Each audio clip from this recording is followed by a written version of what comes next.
chapter in her life. She's just retired, and she was very much focused on the future. Diane was a person that everyone should meet in life. Positive, happy. But her life is cut short in a night of immeasurable horror. There was blood splatter everywhere. I never saw so much trauma to one person's body. It chills me to the bone. Police have a complex scene and a long list of suspects. There was over 100 male contacts in Diane's phone. There was always drama with boyfriends. He refused to give DNA. There was something out there that he was hiding. Every direction we followed, we ended up running into dead ends. Just when police think they might never catch the killer, Who could it be? Why is this so complicated? the case takes a mind-blowing turn. And I was like, what? Oh my God. No one expected this case to break on something like this.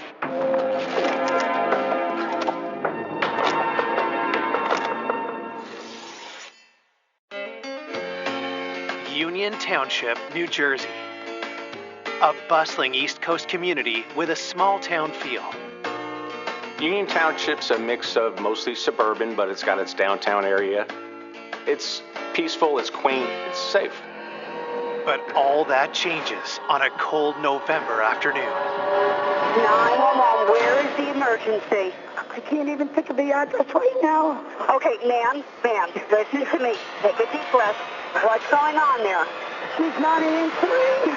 Can you tell me if she's breathing or not? No, she's not. Harry, please. Please, Harry. After receiving a call from the victim's parents, the Union police responded immediately to the home. The father was across the street with the mom, and they were clearly in shock. The couple tells police they found their daughter, Diane Zaleski, unresponsive inside. When I got there, there was massive amounts of blood in the foyer. The walls were covered with blood spray. There was just blood everywhere. We followed the blood trail into the basement and discovered the victim's body. She had clearly been dragged to the basement. You could see her at the bottom of the stairs. She was literally in a pool of blood. There were stab wounds all over her torso, her face, her neck. There were defensive wounds on her arms and hands. We knew there was a struggle. No doubt. I never saw so much trauma to one person's body. She was partially clothed. There was a pair of black underwear, literally right next to her head. Had the victim been sexually assaulted as well? Investigators find more disturbing clues. There were 2 empty containers of solvent by the woman. It appeared that the body had been cleaned. So this was an effort to obscure evidence. The killer also tried to erase their tracks throughout the house. The kitchen sink was full of soapy water, and inside was the remote controls, some cleaning brushes, and lots of various items that it appeared the suspect had touched. Also, the garbage can was gone, which led us to believe that the killer got rid of DNA or blood evidence or fingerprints. The entire bathroom area was soaking wet. The shower head was not in its cradle. We thought the killer took a shower, so we pulled the drain to check for DNA. The crime scene was, how I would describe it, Herculean. Detectives can't find a murder weapon, but forensics discover what could be a crucial piece of evidence the killer failed to clean up. There was a droplet of blood on the floor. It appeared to be foreign to us. It was cast off and inconsistent with the victim's blood. He had cut himself somehow in the course of the struggle, whether it be from a knife, from punching her. We knew that the guy was trying to cover himself, but it was minute, and they found it. They saw that blood. We immediately swabbed that piece of evidence and transported it to our DNA lab. Detectives get more information from Diane's parents. They had gone to the house because she was supposed to take a sister-in-law to a doctor's appointment that morning, and nobody could get in touch with her. They entered her home and they discovered Diane's body. Her parents were really suffering. Diane was a born and bred Jersey girl, gregarious and adored by her friends. Diane, she brought joy to a lot of people's lives. Very positive, happy, laughing and dancing. Even though she wasn't married and she didn't have children, she was very much focused on her family. Her parents were a little bit older, so she was kind of watching over them. And I knew her brother because he had lived with her for a while. After 17 years of working as a legal secretary, Diane was now taking time for herself. Here's this young single woman in her own house, and she's just retired. When she was offered a certain buyout package, there was no hesitation. She was ready. She had worked long and hard in her life. Diane was social. She had her friends from work, and often they'd go to happy hours. Then she had her dance friends. She would go on dates. She would just say, Joanne, in the end, I'm just looking for a guy who can carry in my packages. She still had hope that she was going to meet somebody to spend life with. As investigators finish processing the crime scene, a theory evolves. There were no forced entry marks that we could find in the house. He took the time trying to obscure everything. He tried to clean her body.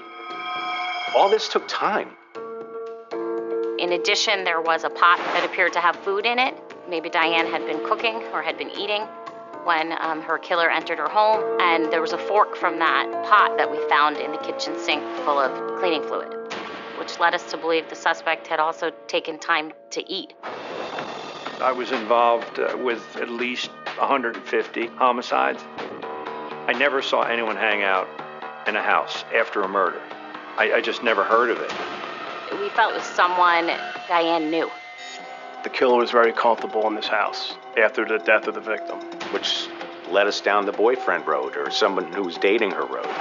But what was the killer's motive? For any human being to do this to another human being is, I don't even have a word for it. Police rule out robbery since nothing appears to be stolen, including Diane's wallet. And when investigators look through it, they find a clue. We found a business card. It belongs to someone named Mark. Who is this man? And could he know anything about Diane's brutal murder? We found out from her family that he lived in the general area, and it was a bar just up the street from where Diane lived. And we found out that they had been there. So we think that's where she actually got his business card. And because she was out there, she was dating, we wanted to speak to everybody. Maybe he had some information. He came in, and I showed him a picture of her, and he flat out refused to say that he even knew her. He said he had no idea why the card was in her wallet. And then he said, she's not the target I would usually go for. Target? Coming up, old boyfriends with disturbing pasts. There was a restraining order in effect. Play cat and mouse with police. That wasn't his real name. This guy was ducking us. When an unexpected tip sparks a race to find the killer. Oh, he was just a monster. There was now an absolute manhunt.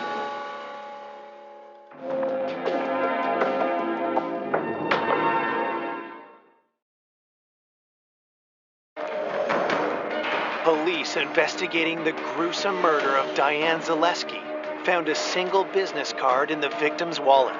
It belongs to a man named Mark. Investigators want to know if he and Diane recently met, and when detectives question him, they become suspicious. The words that came out of his mouth about targets were very strange. His mannerisms and just the things he said, they were wrong. I don't call girls that I'm going to go out with targets. He had done something, maybe, to other women. He wouldn't tell us anything. Detectives found a drop of blood at the crime scene that they believe belongs to Diane's killer. Could it be linked to Mark? He refused to give DNA. Just out and out refused. It was something that was concerning to us. Someone who's innocent usually is cooperative. He had taken a bottle of water from us, and when he was finished, he wouldn't throw it out. He left. And he carried his bottle of water with him. So he obviously knew something about DNA. So I followed him. He walked about 2 blocks away from the building, and he threw it. Detectives collect the bottle and send it in for testing. As news of the murder spreads, I couldn't believe it. I just was like, oh my God. Oh my God. It was like a bad dream. I just couldn't believe that it was her. It was just so devastating. police fan across Diane's neighborhood, hoping someone saw something. One older neighbor told us that earlier she had seen 2 children playing outside. And she knew one of the children lived in the neighborhood. She didn't know who the other child was. During the winter, she had seen him shoveling Diane's driveway. Had the neighborhood kids witnessed anything out of the ordinary? And so detectives wanted to identify those children. And when we spoke with the neighbor across the street from Diane, kind of diagonally, she said she had a daughter and a grandson. So those were the children identified as being outside. All she could say is, I didn't see anything. I didn't hear anything. Her 11-year-old grandson didn't indicate anything else, and boom, the door gets closed and we're done with our canvas there.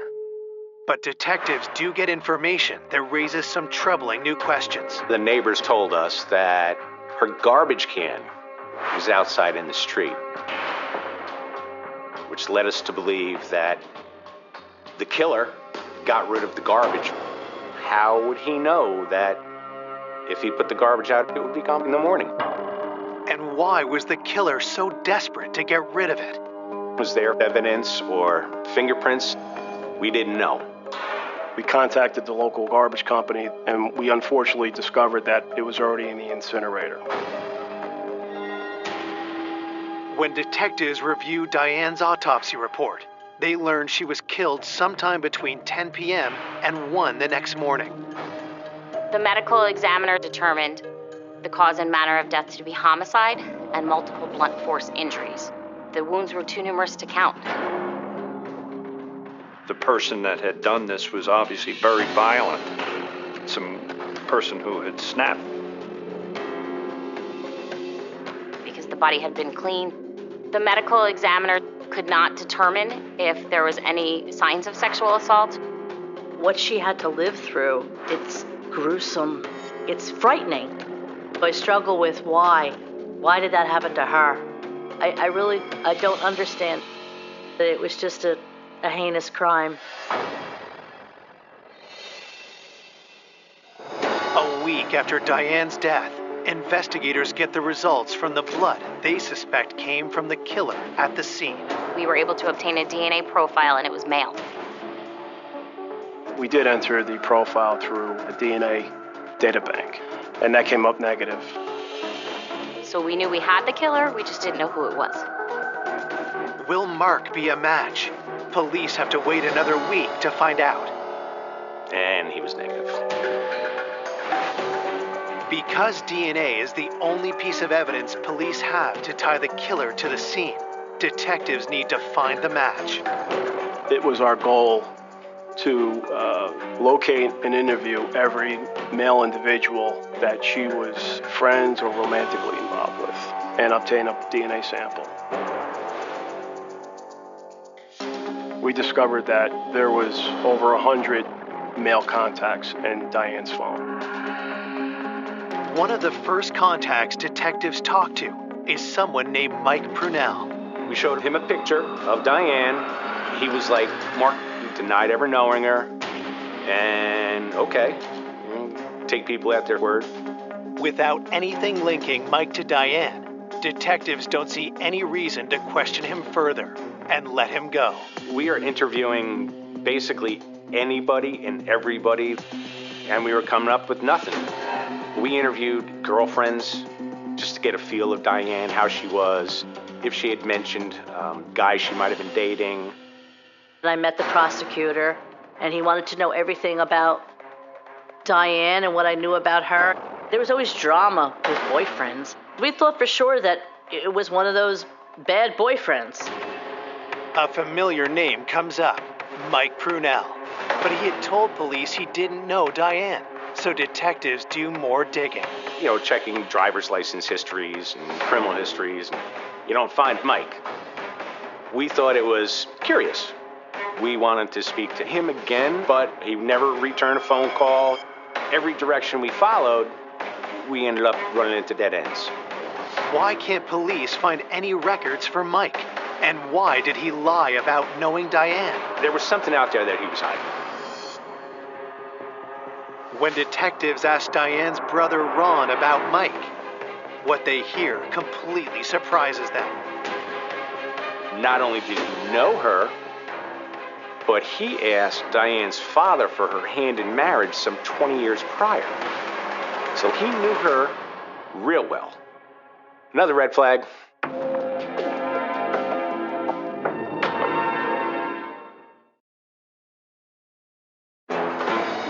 Detectives investigating the murder of Diane Zaleski uncover shocking information about a prior person of interest. A man they interviewed, Mike Prunell, was adamant he didn't know the victim. But Diane's brother Ron tells police that's a lie.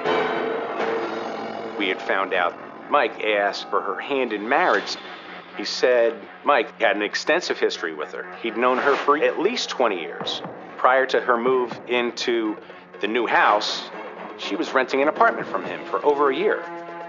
But he denied ever knowing her when I showed a picture of her to him. Police discover more secrets and lies about Mike Prunell.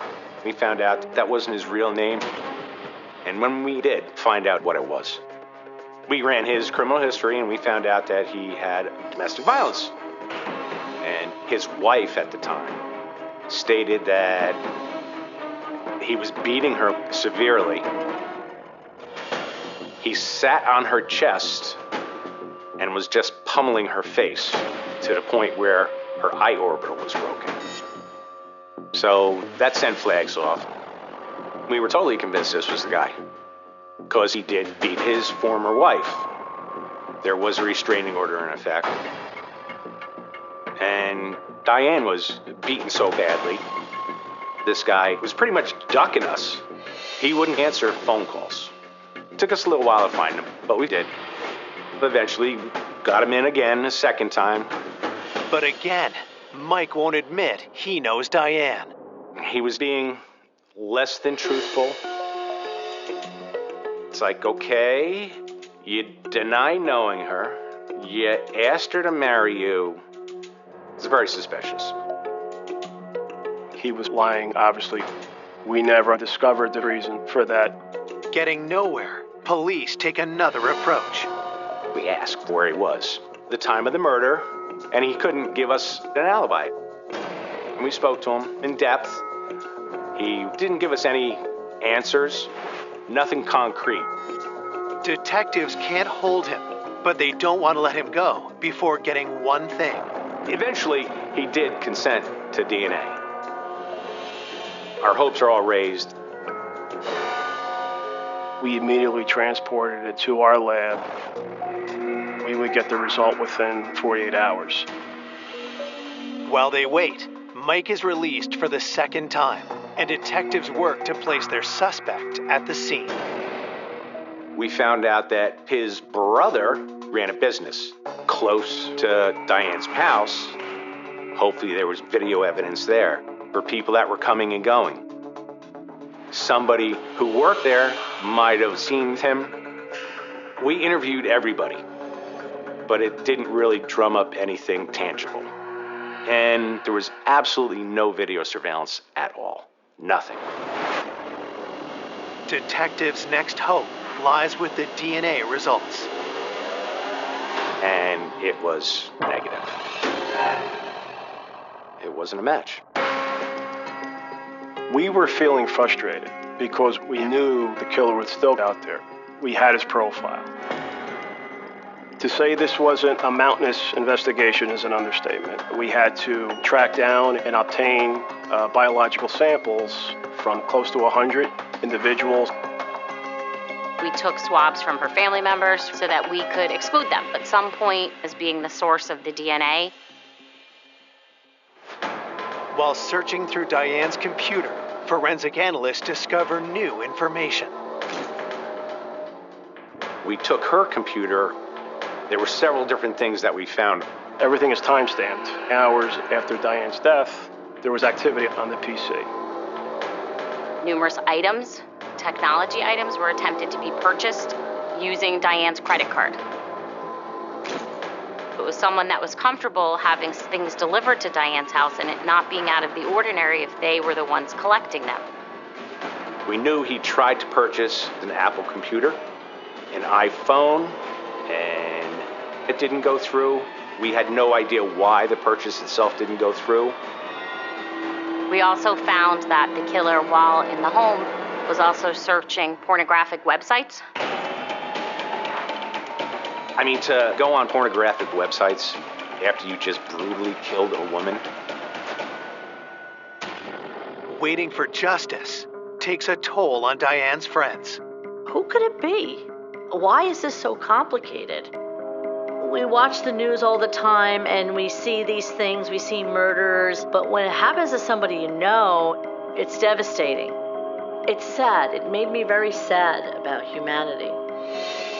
That someone is so capable of doing something so brutal to someone that is so beautiful. Everyone that loved her wanted closure on this. 3 weeks after Diane's murder, detectives get results back from the crime lab that send the investigation in an unexpected direction. We tested the black underwear found next to the decedent's head. DNA profile was collected. That DNA came back to her brother.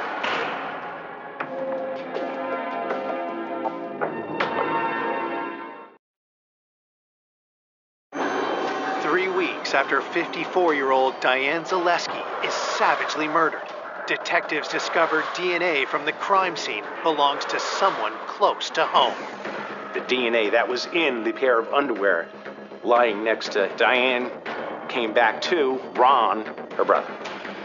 A lot of things ran through all of our minds. We just couldn't believe it. We thought that there might have been something sexual with her brother, and she had enough. And he killed her, brutally killed his sister. Diane's brother worked for the Department of Public Works, so he would know when garbage was collected on her street. The killer knew I can stay until the garbage is removed and then I'm safe to leave. So there's a possibility that Diane's brother could have done it, collected all the evidence, and taken out the garbage. The killer was there for a long time. Diane's brother, he knew her pattern, her daily pattern. He would be comfortable staying on the scene, making themselves something to eat. I called him up that night and said, "Hey, do you got 10 minutes to come down and talk to me?" Ron agrees to come in the next day. How do you say this without accusing the brother of basically having sex with his sister? Because that's what it leads you to believe. I have this report saying that Ron's semen was found in the underwear, so I just put the report on the desk and I slid it over to him and I said, "What do you think?" It's like he was hit by a freight train.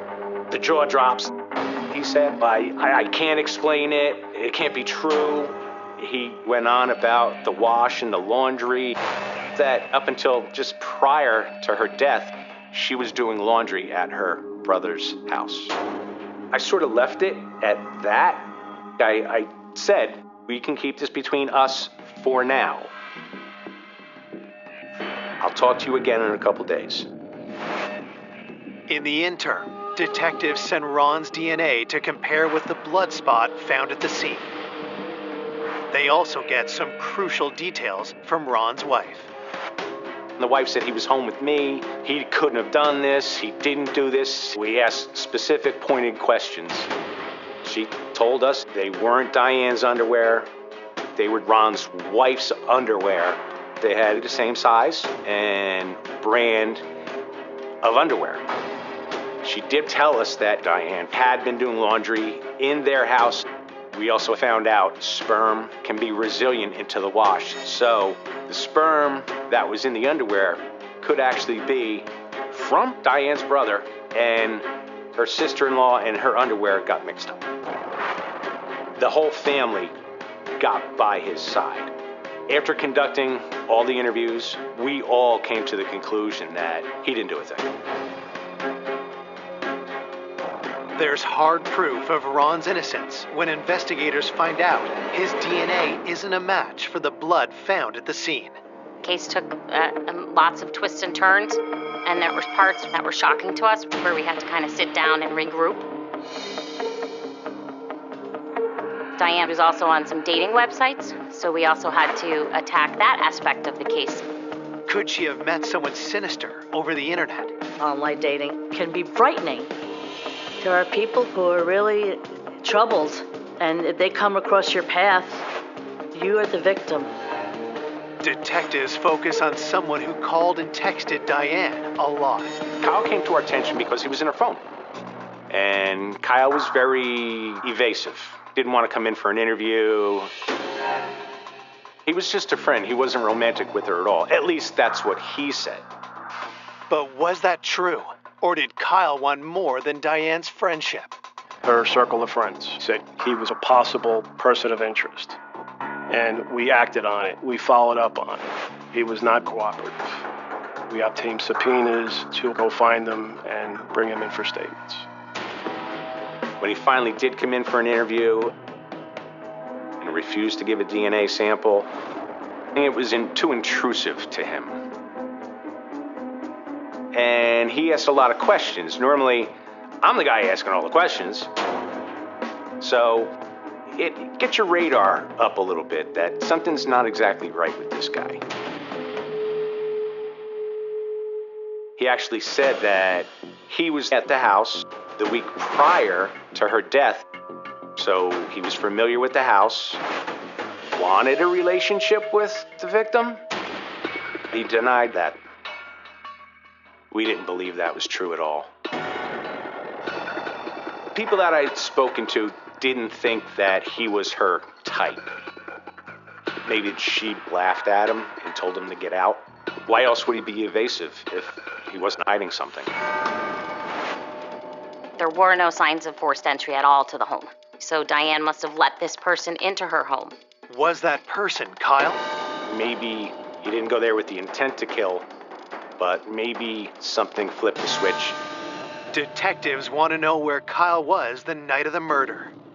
He said he works nights, and all the access in the building was key card controlled. Detectives check logs. There is a record of Kyle swiping in. But who's to say that somebody else wasn't using his key card? Until we got DNA, we'll just never know. Investigators tell Kyle if he wants to be ruled out, he needs to cooperate. We did eventually collect his DNA. He was negative.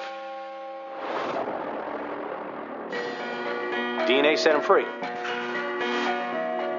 As weeks turn into months, investigators are far from uncovering the identity of Diane's killer. We're hitting the year anniversary of Diane's death. It was very hard to explain to the family that we were no closer. You saw a family not being able to fully grieve because they didn't know who did this. It was like a bad dream. I was worried.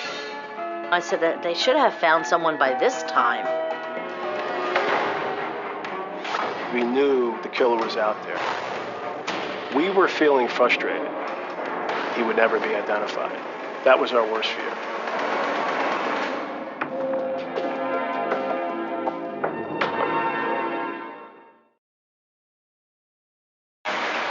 It's been a year since Diane Zaleski was found stabbed to death in her home, and police are no closer to solving her murder. To find her killer, detectives come up with a new strategy. You usually try to piece together the victim's life, but we felt we needed to come at this from another angle and try to figure out who our suspect was. Detective Henderson met with the FBI profile unit to identify what type of behavior a person may have done this to Diane. We talked to psychologists, psychiatrists, and we hashed everything out. Where we went, why we went there, what did this lead, is there anything still open? We went through all the DNA, we went through all the interviews, we went through the whole case. You know, the person trying to buy stuff online, the pornography that was visited, everything. We laid out the whole case. The profile came back to a loner, a petty thief, possibly, someone with psychological issues. Someone that was in her life, but not for a long time. Age would have been younger. It would have been somebody that was into technology. We realized that the individuals that we were speaking to did not fit that profile.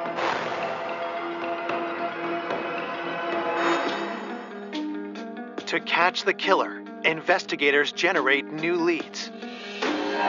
One of the things was on the year anniversary, do a media blitz. Local TV, local newspapers. We just wanted to see whether or not it might stir the pot. Detectives decide to release new information to the public. So the things that we included in the press release, whoever killed Diane cleaned up after himself. We also said that we now have the killer's DNA on file. And then we recanvassed everywhere. After a month, detectives have received a flurry of new tips. And one really grabs their attention. Detective Rob Henderson received a phone call from an individual out of state indicating that she was on social media with an individual who was concerned about his well-being and his safety because he thought he was being investigated by police because of a serious crime he committed in New Jersey. She tells me, I'm a stay-at-home mom. You may think I'm a little crazy, but I'm Facebook friends with this guy. This woman was on Facebook and had met a person years earlier in a Facebook chat room and then eventually formed a friendship with this person. She explained to us that she had had conversations with him that were troubling to her. She had said that he had told her that he had committed a murder. This witness was very concerned for her family, but she said, if he had anything to do with this, I need to speak the truth. We had been friends for about 3 or 4 years at that time. We used to chat through Instant Messenger all the time. He had a lot of different screen names. He called me his big little sister. He was 9 years younger than me. He told me he lived in New Jersey. He was fluctuating in and out of homelessness. He told me that he sold drugs and things like that, but I didn't feel like that was who he was. I think he was just doing it because he felt like he had to. Out of the blue, he's like, I did the worst thing you can think of. And I'm kind of sitting there thinking, like, what is he talking about? I don't know, a drug dealer getting killed. And I was like, what did you do? He said, they found DNA. And so I'm like, what do you mean they found DNA?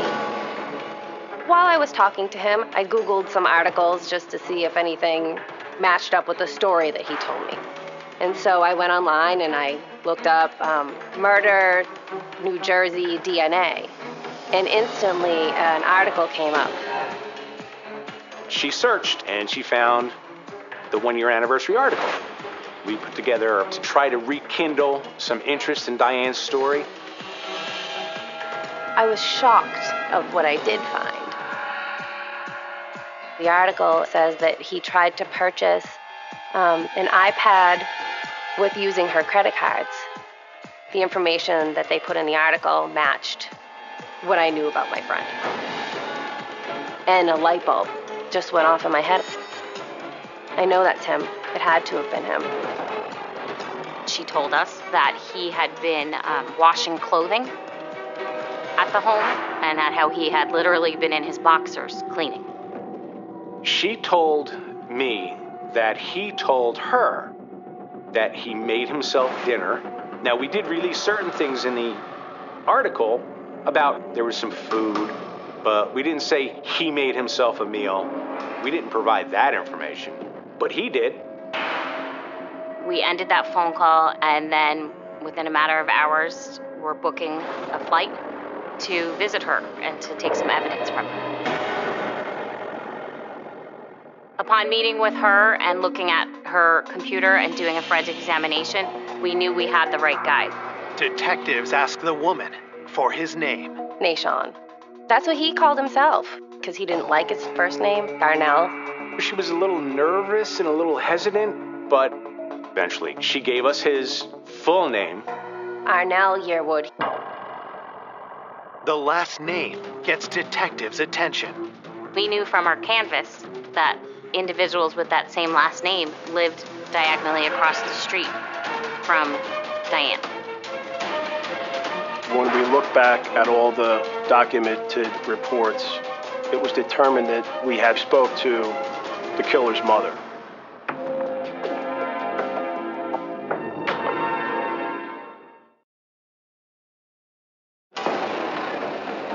After over a year and a half investigating the grisly murder of Diane Zaleski, police finally get the break they need. They have the name of the suspected killer, Arnell Yearwood. And in a shocking twist, detectives discover his family actually lives on Diane's street, and they've been to the house. We were there last year after one older neighbor told us that she had seen two kids playing outside. And she knew one of the children lived in the neighborhood. She didn't know who the other child was. We did some more digging and some more investigation on Yearwood. Arnell Yearwood, although he was in his 20s, he was very small in stature. So he could be mistaken in a puffy jacket for a kid. We knew that Diane had some kids on the block helping shovel snow or do some yard work.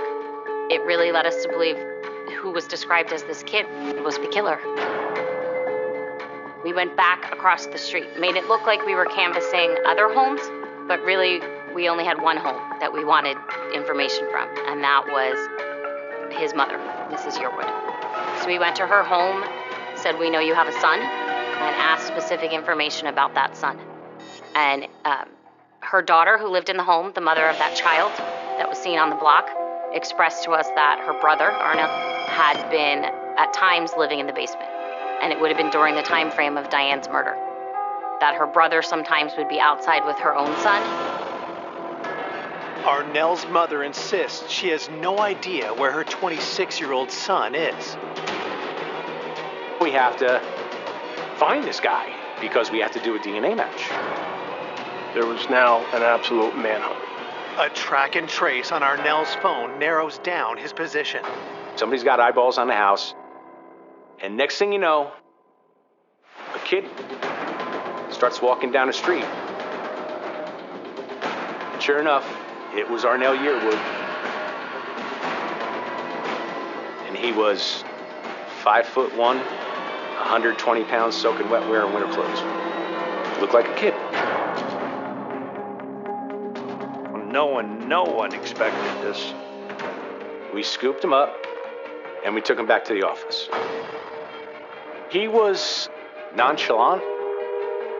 I don't know what you're talking about. I don't think I was there then.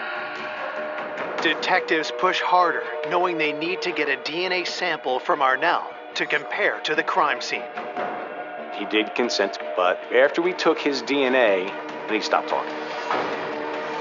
My boss called me at 7 o'clock that night and said, it's him. On April 7th, 2012, police arrest Arnell Yearwood for the murder of Diane Zaleski. He was charged and brought back to the homicide task force and questioned again. This time, Arnell starts talking, and investigators can now piece together what happened the night of Diane's murder.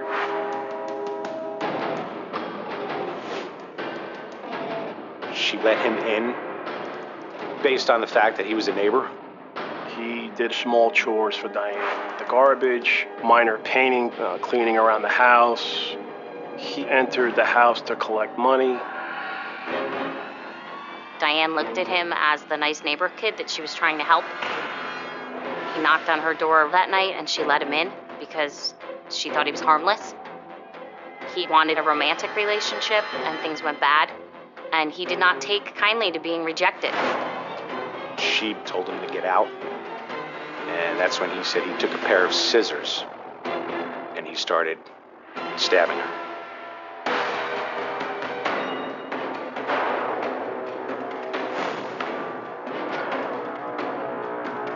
In the entrance right at the front door, that's where the first attack occurred. After he had her down on the ground, he was strangling her. He dragged her down the stairs and left her body dead at the bottom of the stairs. And then he went about his cleanup and cleanup of him, cleanup of her, and his pornography watching. And at some point, he made himself something to eat. But why would this kid brutally murder this vivacious woman? The killer never talked about a motive, ever. And to prove a murder, you don't have to prove motive. We never identified what a motive was. Whatever it was that caused him to act the way he did, so viciously, it will never be explained. In court, Arnell Yearwood pleads guilty to the murder of Diane Zaleski. He is sentenced to 30 years in prison. Oh, he was just a monster. I was disappointed, but I guess that's the maximum you can get. At least there was some accountability, because she deserved that. Her family deserved that.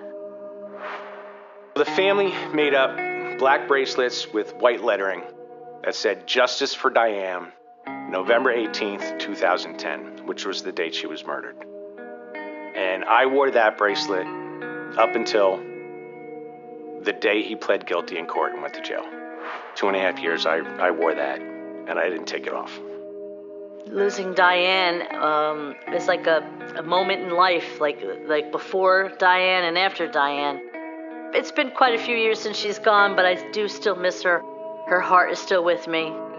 She was so real and very kind, and she was funny. And every once in a while, I could feel her. I could feel her presence. And I think I look forward to seeing her someday again.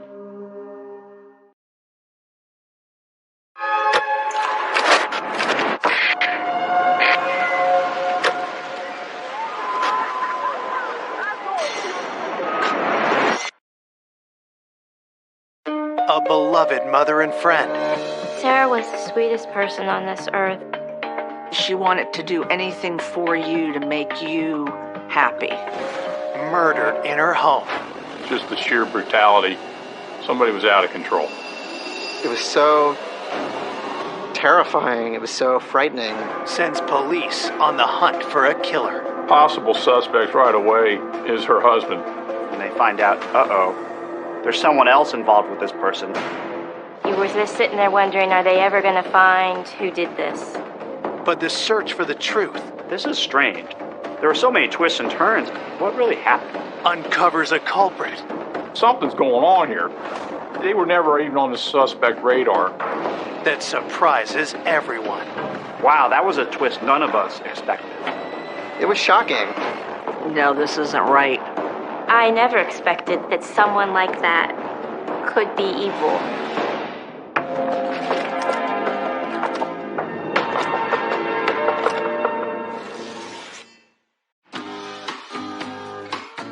Howard County, Maryland, an affluent community nestled between Baltimore and Washington, D.C. Howard County itself is a very quiet, peaceful suburb. Howard County is very much a bedroom community. People move here for the schools. That's what it's known for. There's very, very little crime. But on Sunday, November 15th, 1998, at 7:44 p.m., a concerned resident makes a call to police.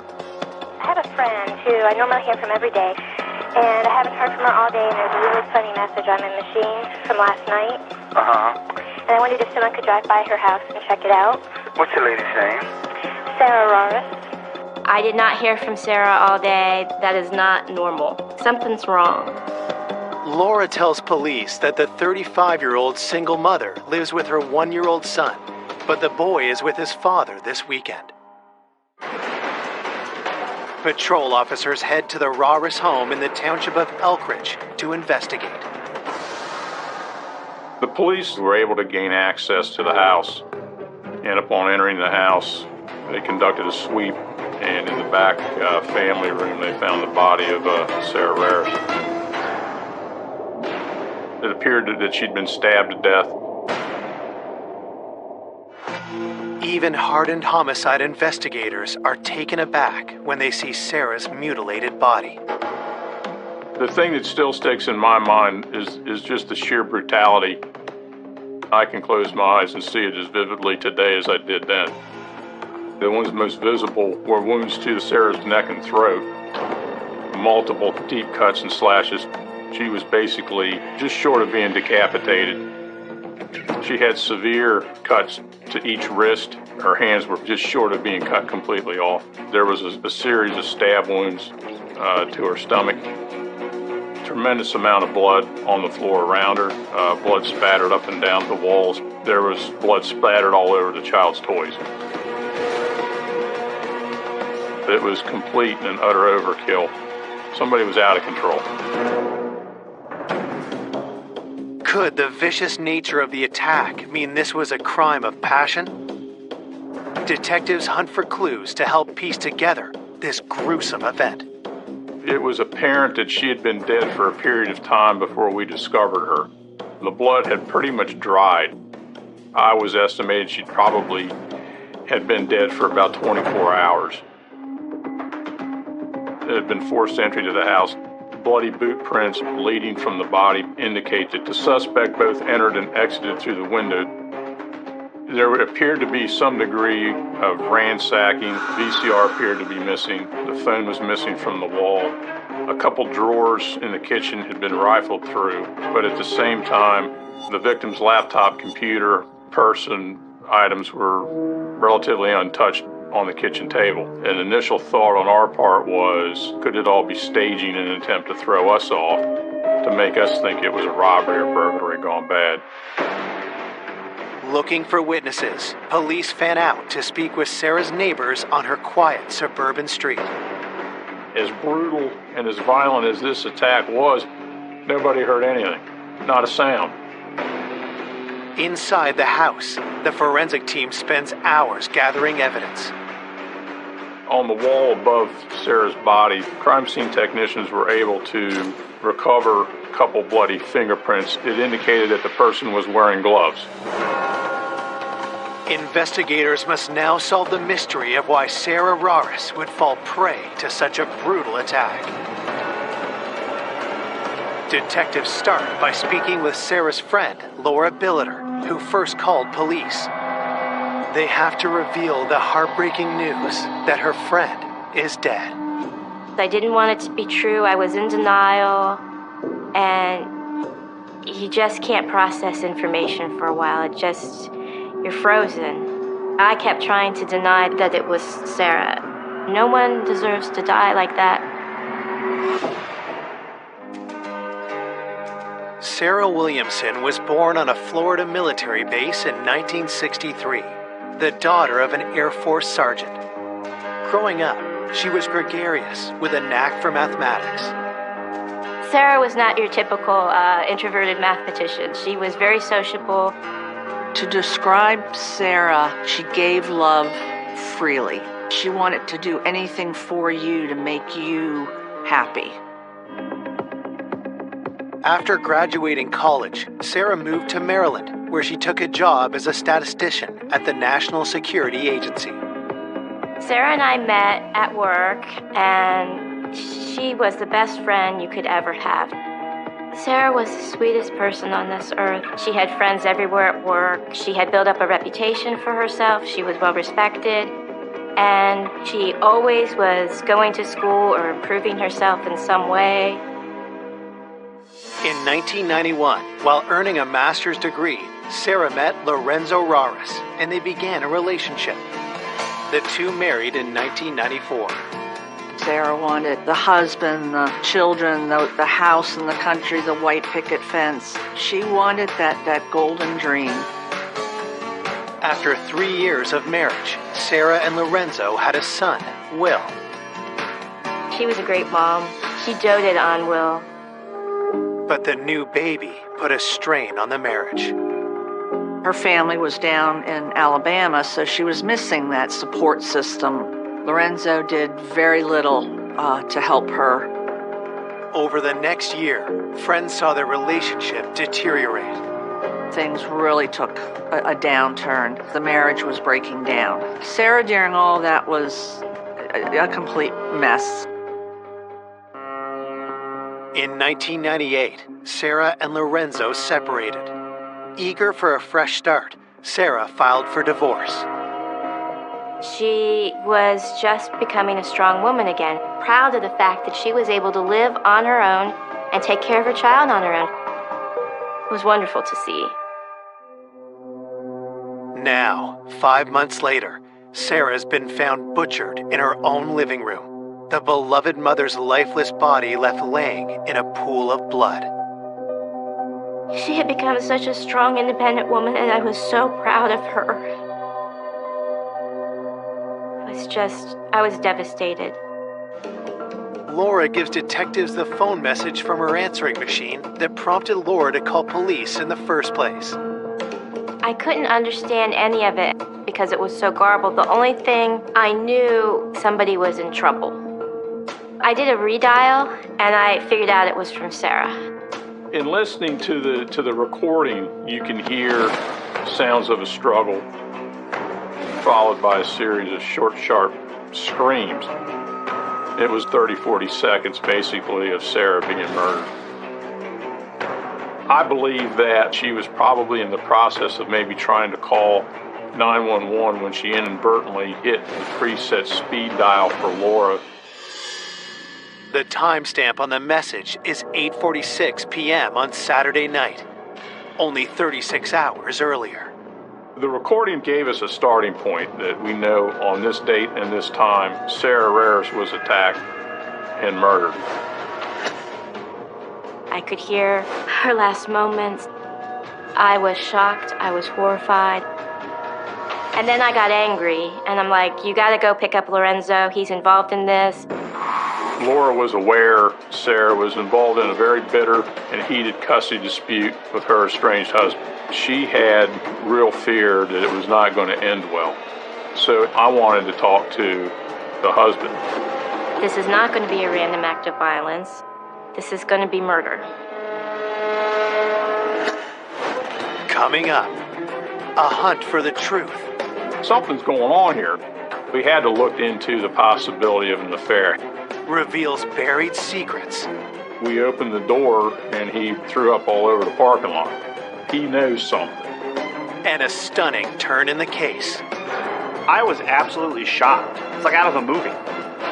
It was such an unexpected twist.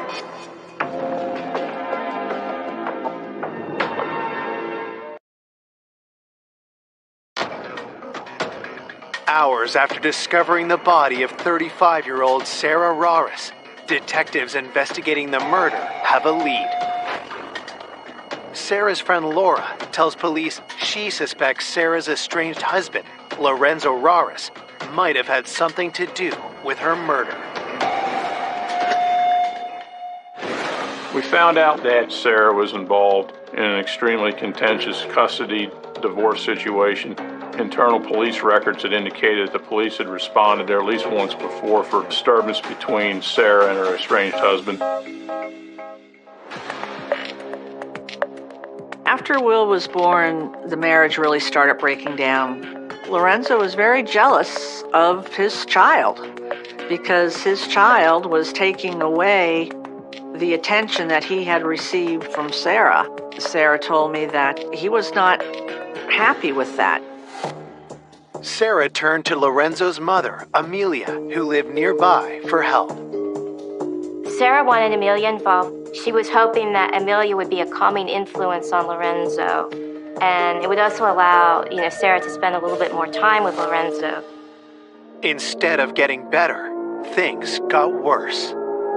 Sarah confided in me his mother was a little too involved doing all of the caregiving, and Lorenzo wanted nothing to do with the day-to-day tasks that it takes to raise a child. Sarah was very adamant that Lorenzo is his father. He needs to be very involved in taking care of their son. One morning, I got a phone call. Sarah was hysterical. She and Lorenzo got into an argument. He tried to hit her while she was holding Will, so she had to turn with the baby in her arms, and he had kicked her.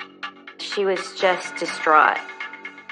And I'd come pick her up, and we head straight to the courtroom. We put a restraining order in, and Lorenzo is not allowed back into the house. Lorenzo was extremely mad. Sarah was scared for her life. She was deathly afraid that she was going to be murdered. Lorenzo Raris is approached by the Howard County Police for questioning. When Lorenzo was first notified that his wife had been murdered, he covered his face with his hands.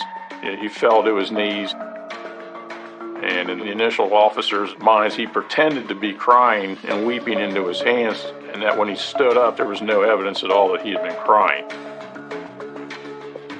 One of the first things I noticed in dealing with Lorenzo was his lack of reaction, his lack of emotion, his lack of caring was significant. I thought he was smug, I thought he was arrogant. I just sensed he wasn't all that upset by what had happened to Sarah. Detectives start by asking the 33-year-old sales manager if he had any involvement in Sarah's murder. He denied it, that he'd had anything to do with it. At the same time, I just felt that there was something off. It was just an instinct on my part, but I couldn't put my finger on it. Lorenzo offers up his own theory as to who killed Sarah.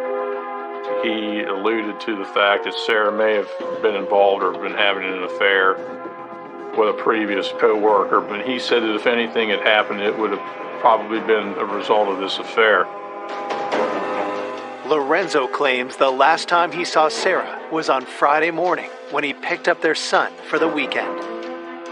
The alibi that he provided for the Saturday night and weekend in question was that he was at home at the family house with the baby. His brother and his parents, who also lived in the house, were there. Detectives collect evidence from Lorenzo to search against anything found at the crime scene. We had a search warrant for his person, which allowed us to collect samples of DNA, hair, photographs, and fingerprints. With nothing concrete to tie Lorenzo to the murder, detectives have to let him go. Even though everything was pointing towards Lorenzo, he still has an alibi when he's saying he's at home and he's got all these family witnesses. If in fact he did it, we need to start punching holes in the family alibi. Investigators head to the Raris family home, 30 minutes away in Parkville. His car was seized, and other detectives then launched into the search of the Raris family home. We conducted interviews with all the family members, including Lorenzo's mother, Amelia. When asked where she was on that Saturday night, she said that she was working. She was a nurse's aide at a local nursing home, so she was at work during the time frame of the homicide. Amelia tells detectives that another member of the Raris family was at home that night. Lorenzo's brother, Mike, lived with the Raris family in Parkville. They all lived in the same house. Mike is the younger brother of Lorenzo, but as far as their personalities, there was a distinct difference between the two. He didn't have the same degree of arrogance or smugness about him that Lorenzo had. He appeared to be somewhat timid. Mike tells police that Lorenzo was at home when he woke up to go work his night shift job. It's the family saying he was there. A family alibi, in my opinion, has never been rock solid. It has to be investigated. But a search of the Raris home fails to yield any new clues. Nothing of evidentiary value came from the Raris house. Nothing of evidentiary value came from his truck. The only thing we walked away with is we had his initial denials and his initial alibi. From that point on, he lawyered up. As detectives consider their next move, the public concern about the murder of Sarah Raris grows. This murder sent shockwaves through the Howard County community. It caused major headlines. There are a lot of Sarahs in this community, so to have a smart, competent, career-driven woman murdered in this way in her house, it was shocking. With nothing tying Lorenzo to the murder, investigators turn their attention to his allegation that Sarah was having an affair. Could that have led to her death? We had to look into the possibility of an affair. The former boss that Lorenzo claimed she was having an affair with had to be tracked down and interviewed. The relationship between the two of them, we had to look at it. We had to investigate.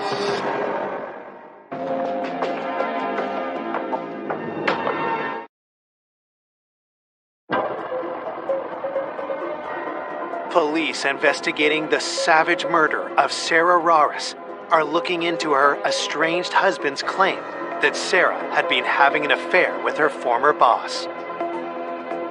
Lorenzo had implied that Sarah was having an affair with a former co-worker or supervisor, a gentleman by the name of Don Lewis. He had since retired from NSA and was living in Massachusetts. Detectives travel to Cape Cod to interview Don Lewis. The 51-year-old tells detectives that he is not surprised by Lorenzo's claim of an affair. Mr. Lewis told us that Lorenzo had emailed accusing him of having an affair with Sarah. He denied it. He said he was a father figure or mentor to Sarah. There was no romantic overtones, and that there was no reason for him to kill her, nor did he want anything bad to happen to her. Don tells detectives he had been shocked to hear news of Sarah's death, and he was at a friend's dinner party hundreds of miles away when it happened.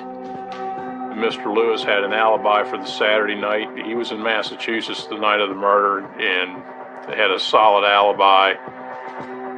Detectives reach out to those close to Sarah to learn more about her relationship with her former boss. Don Lewis was a friend of hers. They did have a mentor-mentee relationship, but that was all there was to Don Lewis. It was more like a father-daughter type of relationship. There was never a romance. The investigation revealed that the affair aspect of it appeared to be pure fabrication on the part of Lorenzo. There was just nothing there.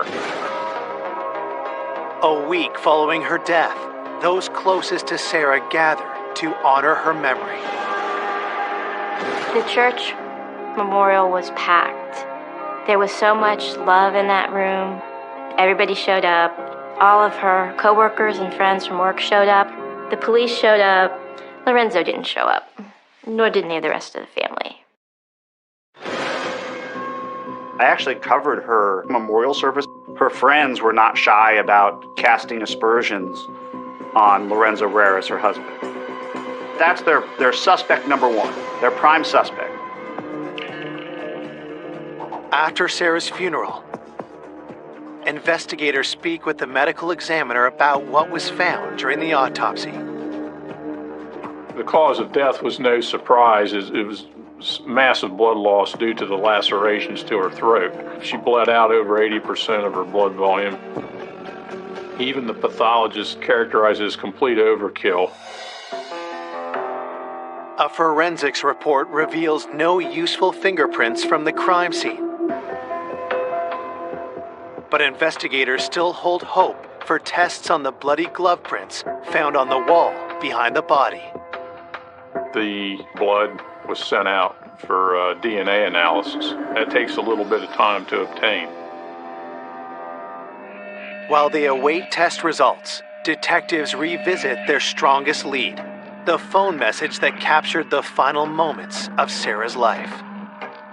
Other detectives are listening to the tape, and they thought that at some point in the struggle they heard Sarah utter the name Mike. Could Sarah be calling out the name of her killer? Somebody says, "Oh, right there, it sounds like Mike." I hear Mike. Lorenzo's brother's name is Mike or Michael. But what possible motive could Mike Rauris have to kill his sister-in-law? One of the theories that we were kicking around at this point was, could it have been a family member? Because initially all suspicion would have fallen on Lorenzo. And to keep Lorenzo out of it and to maintain the child custody, to have a family member do it, the most logical one would have been Mike. He had to be looked at as a potential suspect. Detectives sit down with Lorenzo's little brother and play him the answering machine message. The recording was played for him, and Mike was asked, "Do you hear the name Mike?" And he said no, he did not. Mike denied being personally involved in the murder of Sarah. My overall impressions of Mike was, I don't think he had it in him to do something like this, but I had a feeling that there was something playing on him. Again, he was part of Lorenzo's alibi that he was at home at the time of the murder. Mike sticks to the story he'd previously told police, that when he woke up Saturday evening to go to work, Lorenzo was at home.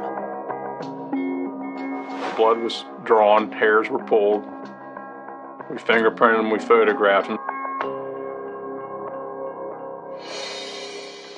We drove him back to his job. I told him, I said, "I think you know what happened. I think you know what is going on." And we opened the door, and he threw up all over the parking lot. And I said, "Whenever you want to come clean on this, you know who to call," and I gave him my card. My partner and I, we both felt he knows something.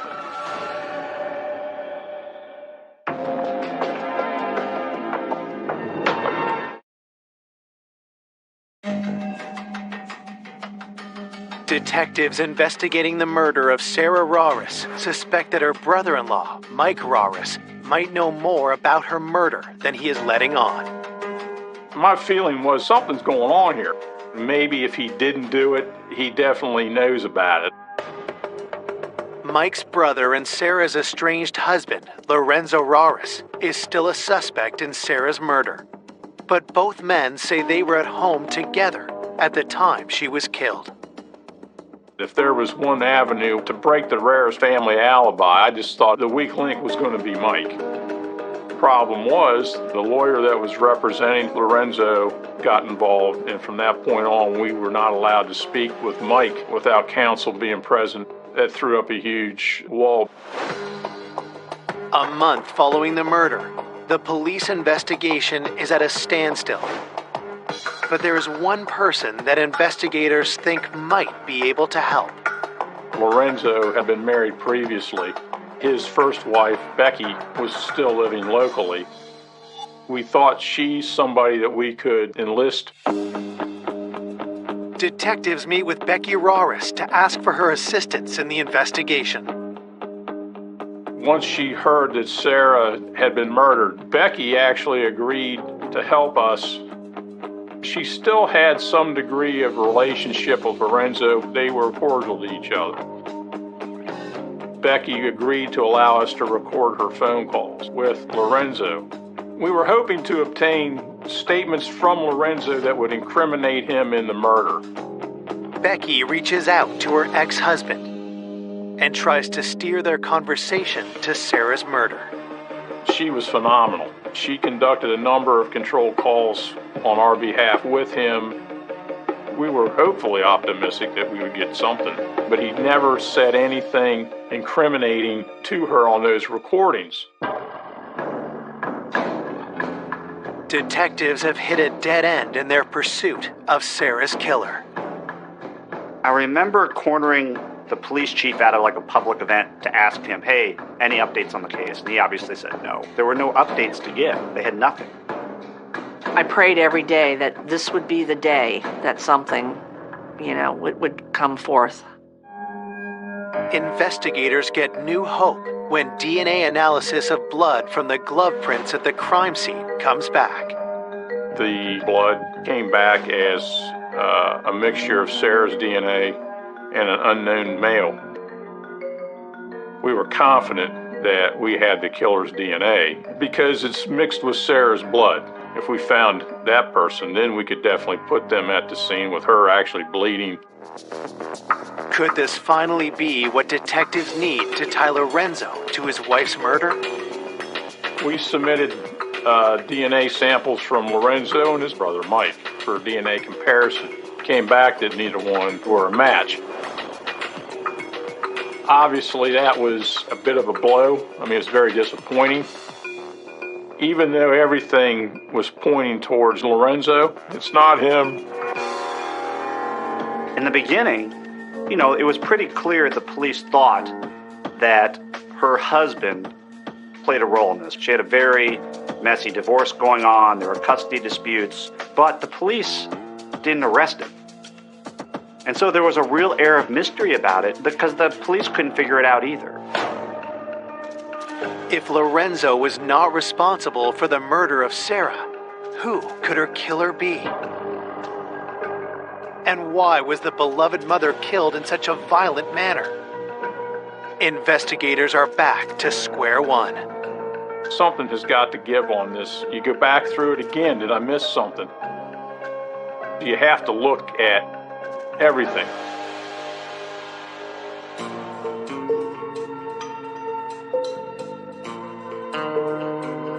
I did contact the FBI Behavioral Sciences Unit in Quantico, and they run it against all other cases in the country looking for similarities. Nothing of value came from that.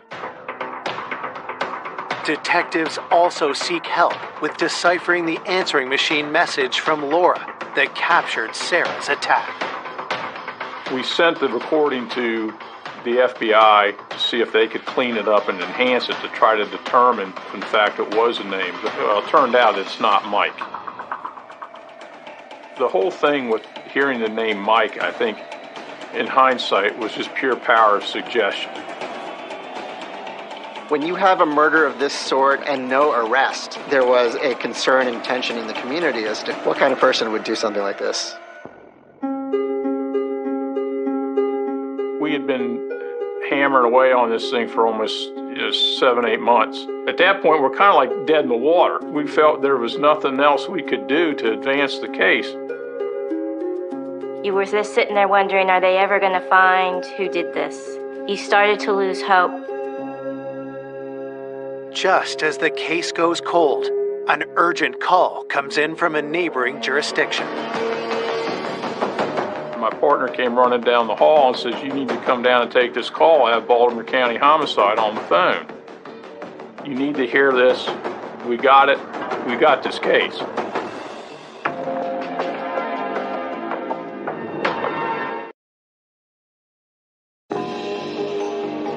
The 7-month hunt for the killer of Sarah Raris is at a standstill when detectives investigating the murder receive an unexpected phone call.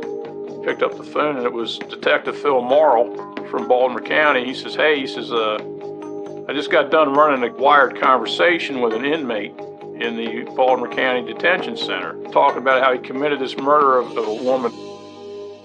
He described how he went through the window and how he attacked her, how he stabbed her in the belly. And he said, I damn near took her head off. And he says, do you guys have anything like it? And I said, oh yeah, we do. The murder of Sarah Raris. And he said, well, you need to hear this tape. Howard County investigators get a copy of the jailhouse recording of Ardale Tickles, who had been locked up for an armed robbery 3 months ago. We sat down and we started listening to the tape of Ardale Tickles. Tickles is describing this homicide that he had committed. Yeah, the woman, the one that I killed. So I dropped through the window. He was like, no, don't kill me, please don't. And I started jabbing her in the belly. And blood was just gushing out on her wrist. There ain't no blood. Anyway, I took the knife and I just took her head off. Tickles is describing things that only the police and the suspect would know, all the injuries that had been inflicted upon Sarah. None of that had been released. None of that had been made public. I knew now we had it. I mean, I'm confident Ardell Tickles committed this murder. Tickles keeps talking and has an even bigger revelation. He's talking about how he came to be employed to do this. Well, now, you know what I'm saying? The lady while I was working at, she told me to go hit this lady on. She just gave me the head to do it, I went to go do it. It's now a straight-up murder for hire. We had the actual physical killer of Sarah Raris. We needed the person who hired him and paid him to conduct the murder, a co-worker. We had some homework to do. Who was this mysterious co-worker? What was her relation to Sarah? And why would she want Sarah killed? Investigators start with Ardell Tickles. He's 19 years old. He's a kid at this point. He was incarcerated awaiting trial. He robbed the McDonald's and he shot the manager during the course of the robbery. When we started digging into him, we couldn't find any kind of criminal record with him prior to this. Detectives checked Tickles' employment history, looking for any intersection with Sarah's life or those that knew her. We went back like a year. He was employed in the laundry room at a local nursing home in Baltimore. He did the laundry for this facility. The entire investigation turns when detectives realize who also worked at the same nursing home. Lorenzo's mother, Amelia, they were co-workers. That was kind of mind-blowing, you know. She was never even on the suspect radar. Him and Amelia working at the same nursing home, it was the one piece to the puzzle that you needed to put in, and the rest of them just kind of fell into place after that. Could it really be true that this 63-year-old grandmother hired someone to kill her daughter-in-law? And if it is true, who else knew about it? We still weren't convinced that Lorenzo was completely blameless in this. So there was still a lot of investigative work to do. The Raris house in Parkville was put under surveillance while we investigated the relationship between Tickles and Amelia. We matched up work schedules, so we were able to establish, yes, they worked together, yes, they worked the same hours. We were able to locate a few co-workers who remember seeing Amelia talking to this guy. We were able to show that relationship did in fact exist. But even with a known relationship, police had no evidence Amelia plotted to murder Sarah. To get to the truth, investigators turned to the man they believe killed Sarah. Tickles was brought in to try to elicit his cooperation. What he gives up, we can use. Detectives play Tickles the jailhouse recording. I had the tape recording set to a point where he admits to stabbing her. He heard his voice talk about the murder. As you can see, we don't need your confession. No, we got it. Can you please enlighten me on what I'm facing and what I'm dealing with in this case? You're going to be charged with one count of first-degree murder. But we need to get some details worked out. The person we want is this woman that hired you. I had a picture of Amelia. I said, "Is this the woman?" And he says, "Yeah, that's her." We got her. I mean, it was huge. In some respects, it validated what we thought all along, that everything originated in the Raris household, in the Raris family. Never in 100 years would we have thought that she's the one that was calling the shots. What did she say to you? She was tormented. She couldn't go on with life until this lady was dead. She was like, "Do me a favor and kill this lady," basically. So she used the word kill? Kill, take him off the earth, yeah. And she said, "I'll pay you." She said, "I'll give you money." If you hire somebody to commit a murder and that person carries it out, then you're susceptible to the same charges and the same penalties as the person who did the actual killing. So now we're looking at first-degree murder charges for Amelia. After it was over with, Did you call this woman that night? No, I met her at work, like that week. Okay. Is that when she paid you? Yeah, she had a bundle of like $3,000. Despite Tickle's revelations, investigators know it will be hard to bring charges against Amelia on the word of a jailed offender. We had enough. We could have easily arrested Tickles and called a case closed. We needed something that really implicated Amelia in the conspiracy. What we wanted him to do to nail down the first-degree murder charge was get on the phone and call Amelia. We wanted to run a controlled call with him, and he refused. When that didn't happen, we had some work to do.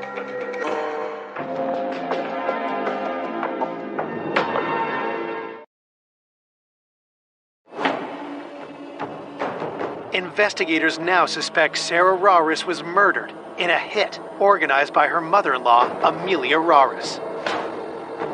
But the hitman, Ardale Tickles, refuses to take part in a wiretap to implicate her. I would have loved to have got this controlled phone call to Amelia to further establish Amelia's involvement in the planning of the murder, but we still felt we were on the right track. A big item of evidence in this case obviously would be follow the money. We pulled Amelia's financial records and found out, sure enough, Amelia wrote a check out in the amount that Tickles says he got paid, and she wrote it out to cash. That was key. That's the money trail. Amelia Raris is arrested and interviewed by detectives. She acknowledged her relationship with Tickles, and she also acknowledged that she hired him, but she alleged that she did not hire him to kill her. He did that on his own, she said. I just wanted to scare her. There was no intention to kill. I didn't know that it's like that. In fact, I thought he's not going to kill her. He is just going to stone the house. You know, you throw the stone there. $3,000 to stone the house? Yes, to stone the house. And make her feel sorry as revenge for me. Amelia told us she wanted Sarah scared because she felt that Sarah, throughout their relationship, had disrespected her, did not acknowledge her as a woman with more maternal experience. Because of the child? Because of the child. I am not welcome to help. I think she did not like my style. The mother in my culture is revered and respected. I want to be treated with respect. I'm her mother.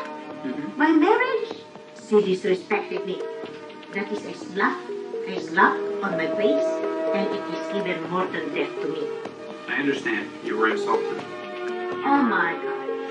Million words more than that. Showing disrespect to a mother is death. Is it enough, though, to have someone killed? Yes. Because it killed me.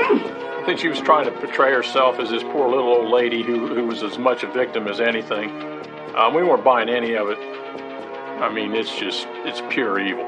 There's no other way to describe, what happened here. Then, detectives ask Amelia the question they've been trying to answer since day one. Is Lorenzo involved? No. Does he know to this day what happened? No. I do not want to tell my son. Because if I tell him, he will have problems. He loves the woman very much. He's still in love with her? Yeah. Does Michael know anything about this? No. I will not tell him. Despite Amelia's claim that she had no intention for Sarah to be killed, police proceed with charges against her. We were able to establish that she hired him and paid him. That gave us more than enough to further solidify the case we had against her already. The case against Ardale Tickles is strengthened when tests match his DNA to blood evidence found at the crime scene. Both Ardale Tickles and Amelia Raris were charged with first-degree murder, conspiracy, and in Amelia's case, she was charged with the crime of solicitation. When we first heard that it was Amelia, the feeling was, no, this isn't right.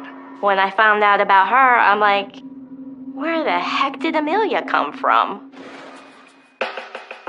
I was absolutely shocked that the mother-in-law orchestrated the entire thing, and it was a hitman who did it, was, wow, that was a twist none of us expected. Like, there's no way. It's like out of a movie. In January of 2000, both Ardale Tickles and Amelia Raris faced trial for the murder of Sarah Raris. There was no trial for Ardale Tickles. He was going to go to trial, and Ardale Tickles unexpectedly decides to plead guilty. He's completely remorseful. He says, I shouldn't have done it. And then he got life in prison from the judge. Amelia Raris enters a plea of not guilty. She maintained her innocence that she had just paid this guy $3,000 to go throw stones at the house. I testified at the trial. I was there to let the jury know who Sarah was. I was afraid they would see the sweet, meek little old lady and not believe that someone like that could be evil and could organize this murder. Ardale Tickles refuses to testify, but prosecutors present the recording of his police interview describing the plot and the crime, as well as the telephone message that captured Sarah's last moments of life. It was so terrifying. It was so frightening. It was so unspeakably brutal. It was chilling. After a 7-day trial, Amelia Raris is found guilty of all charges. She is sentenced to life in prison without the possibility of parole. I was relieved when the guilty verdict was read, and I am glad that they saw through that demeanor that she put on. For those closest to Sarah, there will always be a void left behind. She gave joy, she received joy. I really do miss her. I need to hear her laugh. We lost a really good person that day. We lost a light. And I just hope that, she's happy in God's arms and that she's looking out for Will. I miss her so much.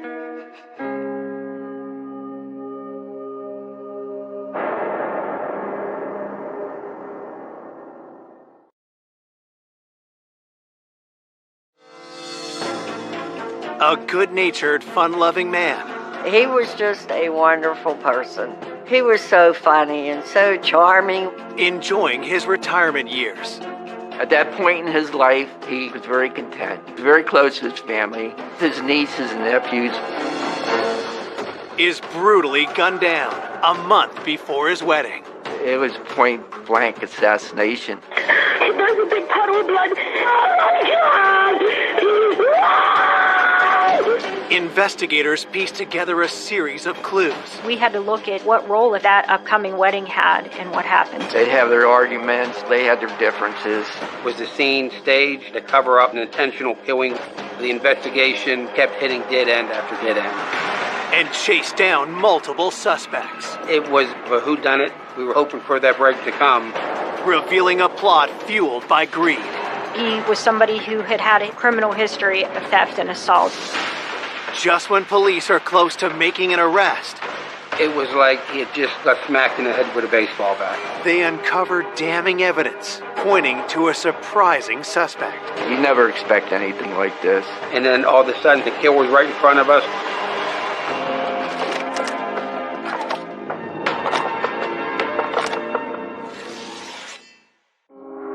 On a warm July afternoon in 2014, the sleepy Pittsburgh suburb of Kennedy Township is rocked by a panicked call to 911.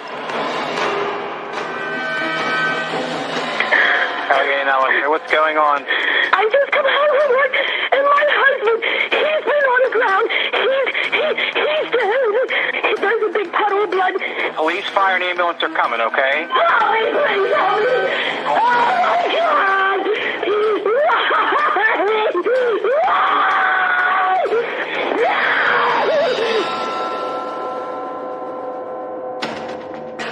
The woman who made the 911 call, Carol Lapaya, says the victim is her soon-to-be husband, 59-year-old Jack Parks. When I arrived on scene, the first thing I noticed is that the victim's head was covered in blood. It was on closer examination that you could see it was a gunshot wound. One challenge we had right out of the gate was that there was no casing or gun found. We don't move his body until it can be photographed. It was possible there was a gun underneath him that no one had seen, so we weren't 100% sure if the gunshot wound at that point had been self-inflicted or homicide. We looked for a while. Unfortunately, we didn't find any type of gun. Detectives searched for any signs of what happened to Jack and who pulled the trigger. It was pretty clear right off the bat that this was some type of a home invasion or robbery that occurred. It didn't look like a struggle had ensued in the room, but once you walked through the victim's house, the further you got into it, the more you realized the level of disarray it was in.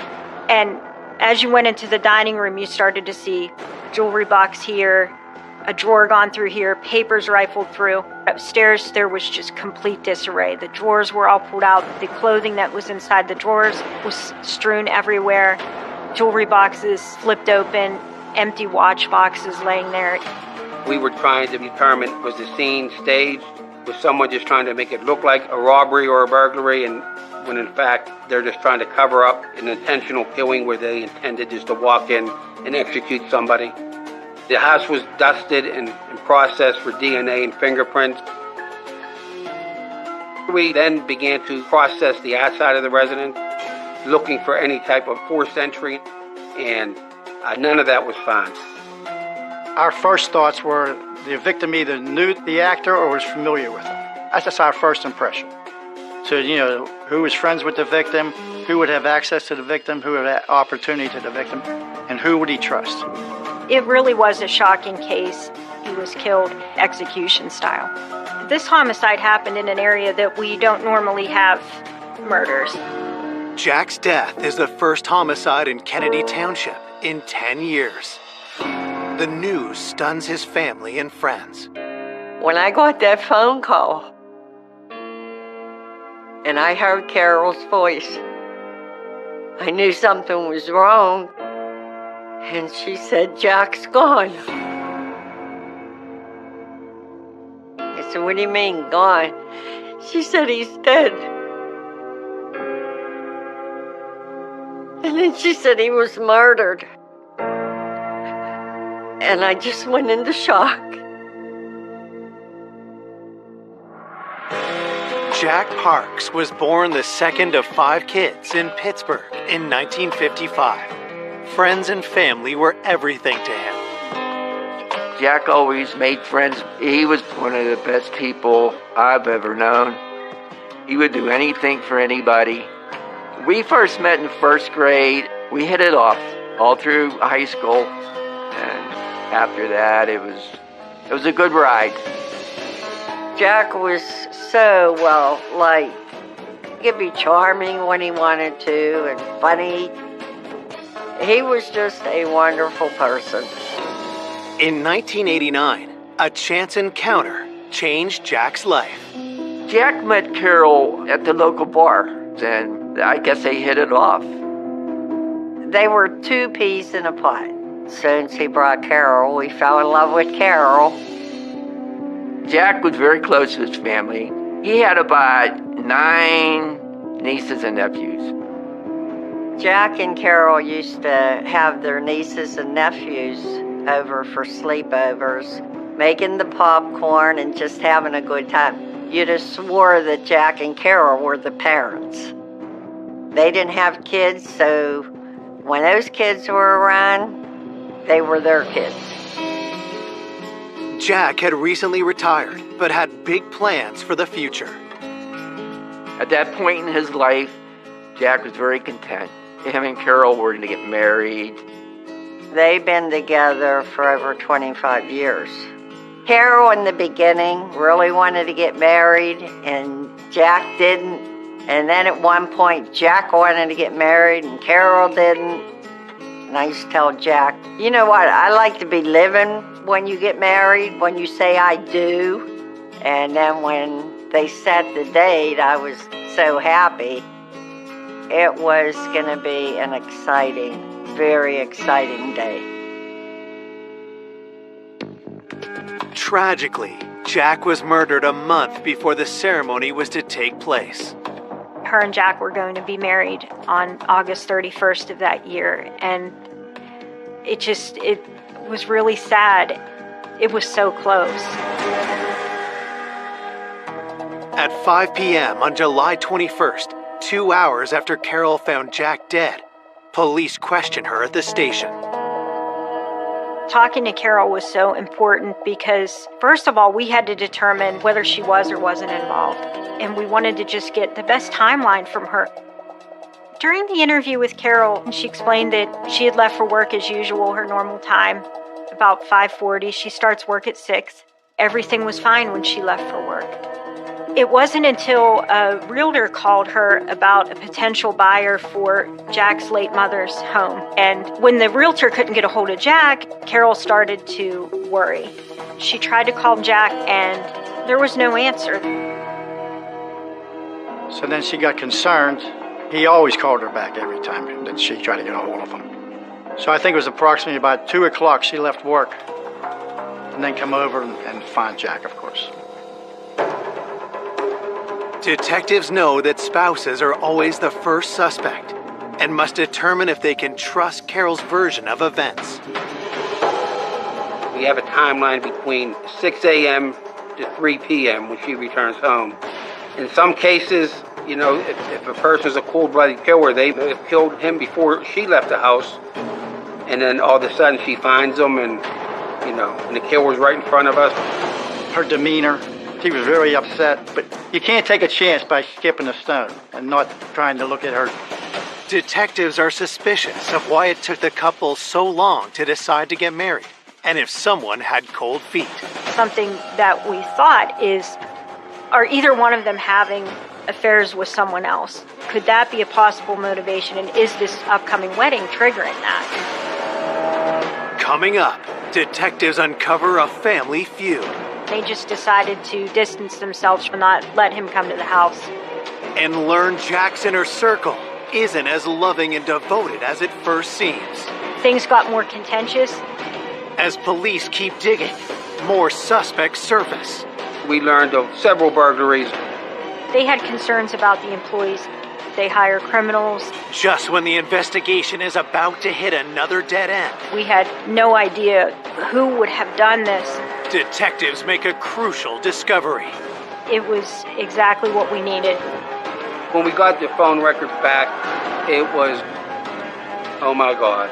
That was an aha moment.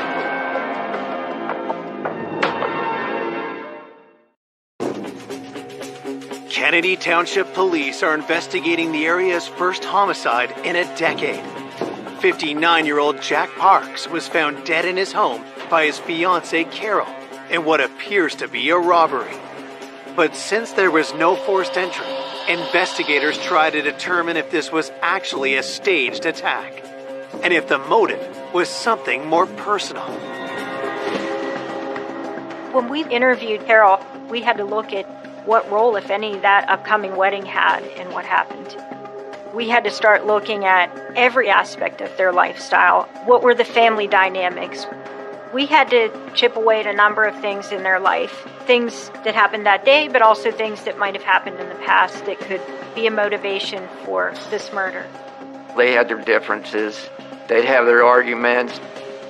But it wasn't my point to get involved in their squabbles. We kept talking more and more about any kind of problems that they had had in their home. And I asked her, do either of them have a gun? And she said that they did not. Carol says she would never do anything to hurt the love of her life. She wanted to marry him. Jack was her soulmate. Jack and Carol, they loved each other. They felt they were already married. To everybody, they were husband and wife years before, the wedding was planned. Carol was very upset. It was very difficult to talk to her while she processed that emotion, but then to still get the information we needed to keep moving the investigation forward. To me, that was a sign that she wasn't involved. With suspicion shifting from Carol for now, investigators explore whether theft was the main motive. The bedroom was ransacked. The mattress was disturbed. Things were emptied out of drawers. Carol had indicated to me some items that should be there. Their wedding rings that they had bought. Jack collected some coins. He had some expensive watches. She indicated that the watches should be in the boxes. When we first processed the areas of disarray, none of those items were there. That was our first big clue to go off of. I knew that if we could find that jewelry, we could find who was involved. We didn't know if the person who took it might have given it to someone else, but we had to start with where is it, who has it, and how did they get it. The next morning, the autopsy report comes in. He was taken out with one shot and to the right side of his head. It took it to a level where you know that is someone who probably came there with the intent to either use that weapon to intimidate or control Jack. There was a projectile that was recovered from his skull, and we were able to determine that we were looking for this .380. So that was a good start for us. Now we knew what kind of gun we were looking for. During the victim's autopsy, you could see that there were no wounds on his hands at all. There were no scratches, there were no broken fingernails. Nothing that seemed to indicate that he had had a chance to fight back. He had been caught completely off guard. During Carol's interview, she indicated to police that Jack's nephew, Bradley Johnson, is someone they should look into. Bradley was living across the street with his mother and father, across the street from Jack. And he was always over there. And from what I understand, he was one of the last ones to see Jack alive. We made contact with Bradley, and Bradley had told us that he had gone over to Jack's house on the 21st, and he said he got there around 10:30 in the morning. Detectives find that timing suspicious. They know Jack was killed sometime between 6 a.m. and 3 p.m. that day. I asked him, I said, Bradley, what did you go over there to talk to him about? And he said, well, Jack's mother had passed away, and he knew that Jack was looking to sell the home. But Bradley wanted to negotiate a deal with Jack, and he wanted to talk to Jack alone because he said, I don't want Carol weighing in on this. I wanted this to be a Parks family matter, and I want to discuss it with him. In his words, I didn't want her putting her 2 cents in. And that was a phrase that seemed to hint at some kind of animosity. Bradley tells investigators that he finds Carol too controlling and that she shouldn't have a say in this family decision. Jack wanted to wait until he could talk with Carol about it, which sort of defeated the purpose of why Bradley had gone there when she wasn't home. So he said he ended up leaving and they were going to revisit the conversation later. As investigators press him further, Bradley reveals an alarming fact. We did ask him about any firearms that he owned, and when Bradley told us he owned a .380 caliber pistol, it kind of was like, okay, this maybe something broke bad, because now we know Carol leaves for work at 6 a.m.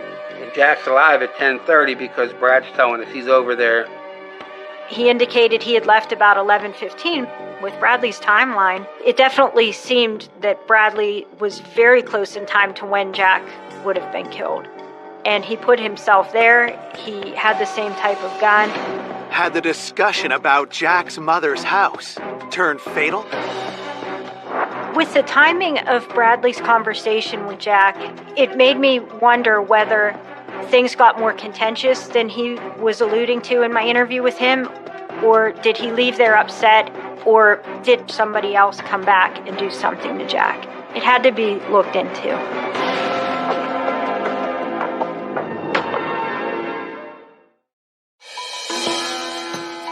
"12 hours after Jack Parks was found dead, investigators chased down leads around their latest person of interest, Jack's nephew, Bradley Johnson.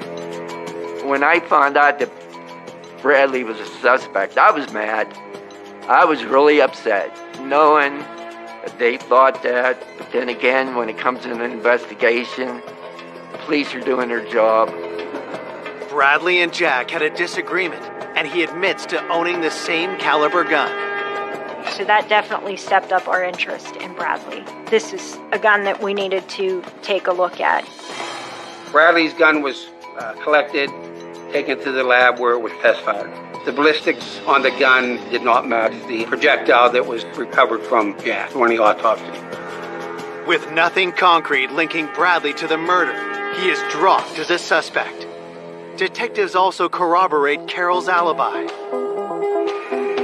On the day that this happened, we were able to verify that she was at work and she was accounted for at that time. We were able to eliminate Carol as a suspect. Looking for new leads, detectives speak to the other nieces and nephews who were close to Jack. During our interview of Carol, she had told us about her nephew, Michael LaPella, who was almost like a son to her, and he had been at the house a lot. They got along good. Michael joined the military. Jack was very proud of Michael. Jack took pride in the nieces and nephews because he watched them grow up. Michael was brought in to the homicide office and interviewed about Jack's murder. And during that interview, Michael had said that he was unemployed. He was trying to seek help through the VA hospital due to his PTSD from being in the Army. Michael had been discharged from the military due to his use of cannabis. Michael also admits he'd fallen out with the family, including his aunt and uncle, and hadn't seen them in a year. He specifically denied being over near the victim's house, and he made reference to them being estranged. Michael had a bit of a drug problem, and Carol and Jack decided to distance themselves from Michael and not let him come to the house. Detectives still need to know where Michael was when Jack was killed. We knew Carol left around 6 a.m. We knew that Bradley was there about 10:30. We knew Carol found him around 3 o'clock. So there's a window of opportunity of about 4 hours. He told us he was at home in Sharpsburg on the day of the incident, July 21st, 20 minutes away from Jack's house. He said that his girlfriend had kind of unexpectedly taken the day off and they spent the day together. Nothing out of the ordinary.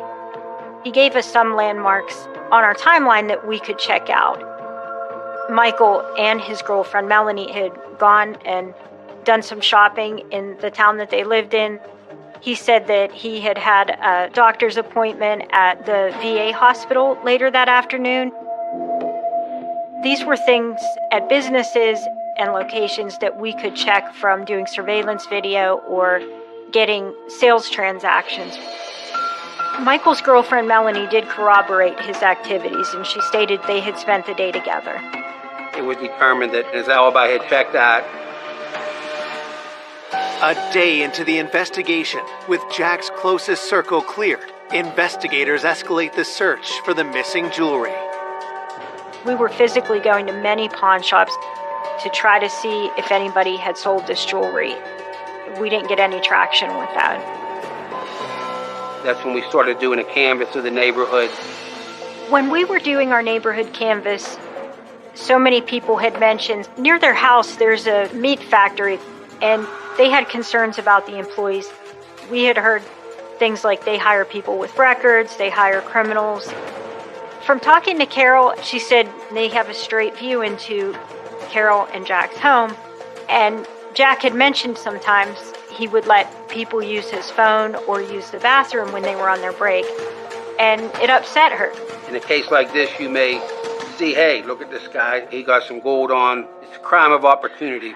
We knew that they got their morning break right around the time when people stopped hearing from Jack, so we definitely wanted to look into that and see what the consensus was over there.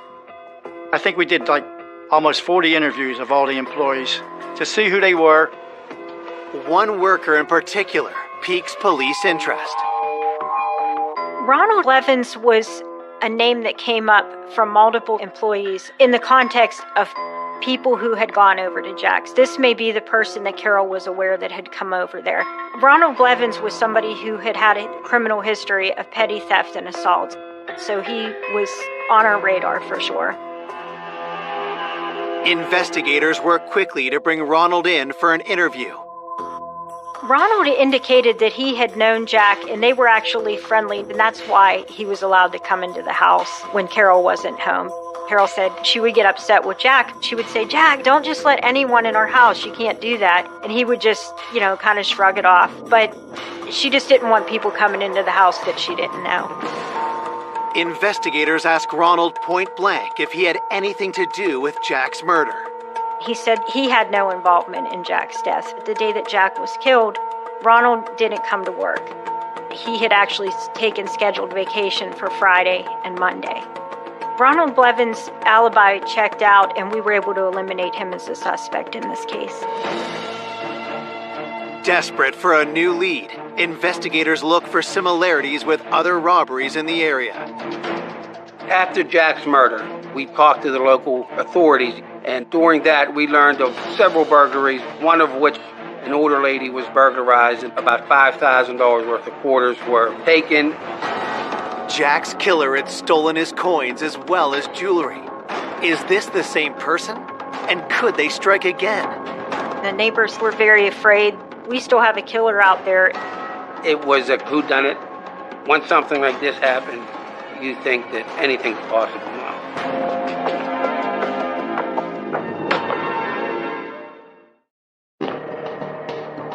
Police investigating the cold-blooded shooting of Jack Parks suspect his murder could be linked to another recent robbery in the neighborhood. We learned that during that burglary, there were some items similar to what Jack had that were taken, and it was a burglary that happened during the day, which is the timeline we were looking at in this particular incident. Oftentimes in our investigations, we see that residential burglaries are done during the day in bedroom communities where the chance of the people inside the home being at work are better, and that way they can go in and they can take what they need without fear of being caught. With Jack being retired and home all day, had he caught the burglar red-handed and paid the ultimate price? The neighboring police department already has a suspect in custody. Vernon Zielinski was identified as a possible suspect in this case. He had been recently arrested. The items that Vernon was accused of taking were coins, while Jack had coins that were missing. So Vernon Zielinski was tracked down and he was interviewed. We really just wanted to do an interview and determine what connection, if any, he had to Jack. During the interview, he said that he had been arrested for the burglary, but that burglary was at an old employer's house.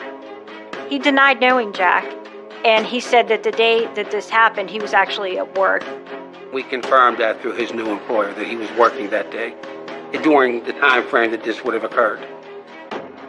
Vernon was somebody we were absolutely able to rule out of being directly involved. At that stage in the investigation, we had no idea who might have done this and why. 48 hours after Jack's murder, with no arrests in the case, fear is growing in Kennedy Township. Everyone was concerned that how in broad daylight can someone walk into a house, kill somebody, and walk out without even being seen. The hardest thing to comprehend was the murder. It was point-blank assassination. Stone-cold killing. You never expect anything like this. I know I didn't. Waiting for an arrest, you're still in that daze of trying to process it all. He's not coming back. It's just too unbelievable. Is this going to be another murder unsolved?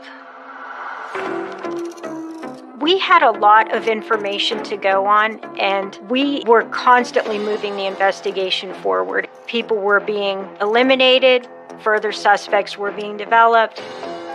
3 days after Jack was discovered dead, police get a major break. A local pawn shop in Sharpsburg, PA, which is another small little borough within Allegheny County, the owner had called the local police due to some suspicious activity. On the day of the incident, July 21st, he said a gentleman came in with a cachet of gold and was trying to sell it to him. What the employee found to be concerning was, first of all, the jewelry was manipulated. It was very distinguishable pieces, but they had been, it seemed to be hammered or just manipulated in a way that would make them hard for law enforcement to identify. It threw up a red flag to him, but also he seemed to think that this was a person who had sold him stolen jewelry in the past. So he didn't buy the jewelry, but he also had the foresight to know he wanted to see where this jewelry might have come from. He knew it was important to get a picture of it. So he took a photograph of the items that this person was trying to sell. He provided us with the photographs, and they were taken to Carol, who viewed them. She became very upset. She started crying, and she said, "That's our jewelry." It felt like we were closing in based upon the photograph of the jewelry. We were able to get that out to the local department. They could share it with the pawn shop owners in town if anyone comes in with this. Investigators hope they can identify the seller. The pawn shop owner was able to give a good description of the person who brought the jewelry in. A younger white male, black hair, and thin build. That description was provided to the local police chief in Sharpsburg, and he thought that fit the description of the white male from that area. It gave us a very good lead in this case. A photo array was put together to include 8 individual photographs, and they were shown to the shop owner. We have a set of instructions that we give them, and we say, the person that we're looking for may or may not be in here, but if you see the person, indicate it on the lineup. So once he reviewed the photo array, he did identify who that person was. It was a huge break. It was exactly what we needed. Coming up, police find stunning evidence pointing to Jack's killer. In the video, we knew exactly who it was. This was a shock to everyone. You never thought that would happen. It would be that person. But making an arrest wouldn't be easy. She provided alibis for him and just denials. Until investigators find proof no one can deny. Those records don't lie.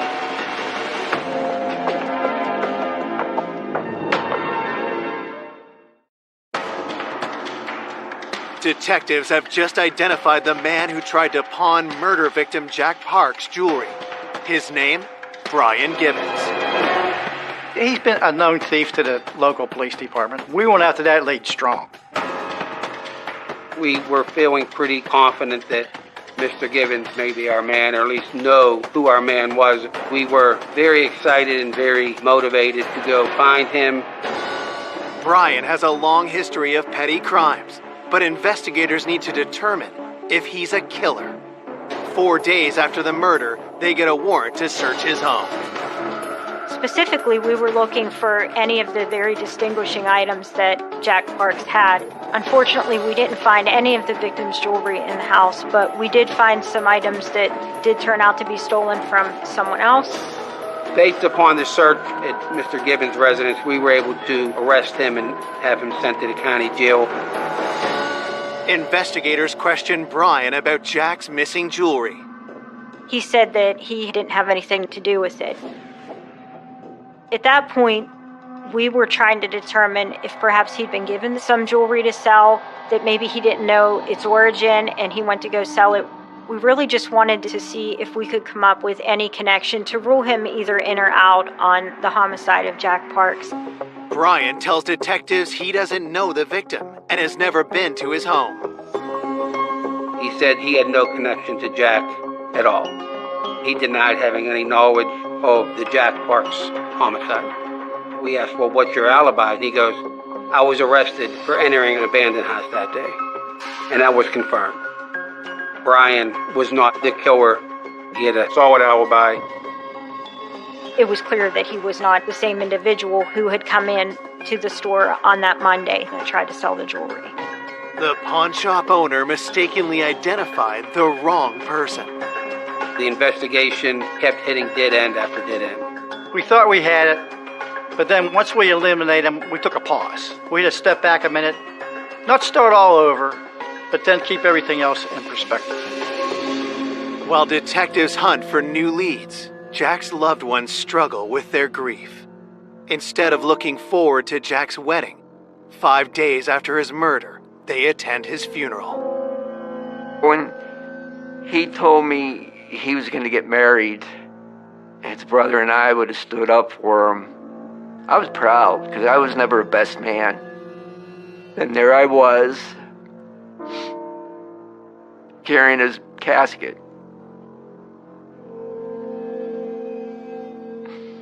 God, to have something like that happen in such a quick time, it's devastating to everybody. You feel the hurt, but it really doesn't sink in until the funeral's all over. And then the shock is over. It's reality. He's gone. Fearing the case could go cold, a week after the murder, police step up the hunt for Jack's stolen jewelry, hoping the culprit is still attempting to sell it at a pawn shop. We all just sort of fanned out, and we took particular geographical areas. We knew there was still a person that was out there trying to sell Jack's jewelry, and we had to just keep holding out hope that the pawn shop would take their identification, that they would keep good records. That's what kept us going, honestly. There is a detective in the city of Pittsburgh who is a pawn shop records analyst, and I reached out to her and I told her what items that we had missing, and on August 4th I heard back from her. And she told me that she had found the jewelry where it had been sold. Investigators race to the pawn shop. We had to go take a physical look at it, see who, if anybody, was on camera. Some store policies, all they have to do is take an individual's driver's license number. They don't even have to make a photocopy of it. So we were trying to remain optimistic that somehow we would get an image of the actual person who tried to sell that jewelry. It could have been anyone at that point. The pawn shop has surveillance video, and what detectives see on tape is jaw-dropping.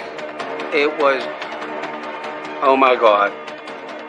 We knew exactly who it was. In the video, it was Michael Apaya, which was Carol's nephew that Jack raised like one of his own. This was a shock to everyone. When we first had dealings with Michael, early on in the investigation, he did provide an alibi about businesses he was at, doctor's appointments. Michael had his girlfriend Melanie saying that he was with her during the time that Jack would have or could have been killed. So it was kind of going back, trying to retrace what he had initially told us. We still had to do a little bit more digging. We had to work on if we were missing something. Early on, when we talked to Michael, he had given detectives his phone number. I wanted to get his phone records. While investigators wait for those records, they call Michael back in. We are going to interview him and see what he has to say now that we have him on tape pawning his uncle's jewelry. We decided that it would probably be ideal to bring Michael and his girlfriend Melanie in at the same time, being that she was the person who was providing an alibi for him, and chip away at that and see where the truth lied. We took them both back to our office, and they were interviewed in separate rooms. Michael, in his interview, was initially very adamant that he had nothing to do with this. He denied involvement with the murder, involvement with the jewelry, and he just would not deviate from that. Melanie stands by her story, too. She provided alibis for him and just denials. Melanie is pretty much telling us that he was with her during the time that Jack would have or could have been killed. She was just defensive and trying to argue with what we knew was not true. And that was that he had sold Jack's jewelry. We showed her a picture of the jewelry and she tried to say it was hers. And we knew that was a lie. With neither Michael nor Melanie cracking under the pressure, detectives need something to break the deadlock. When we got the information about the cell phone records, it was a huge break. We were very happy that it finally had come through. It was like everything came full circle.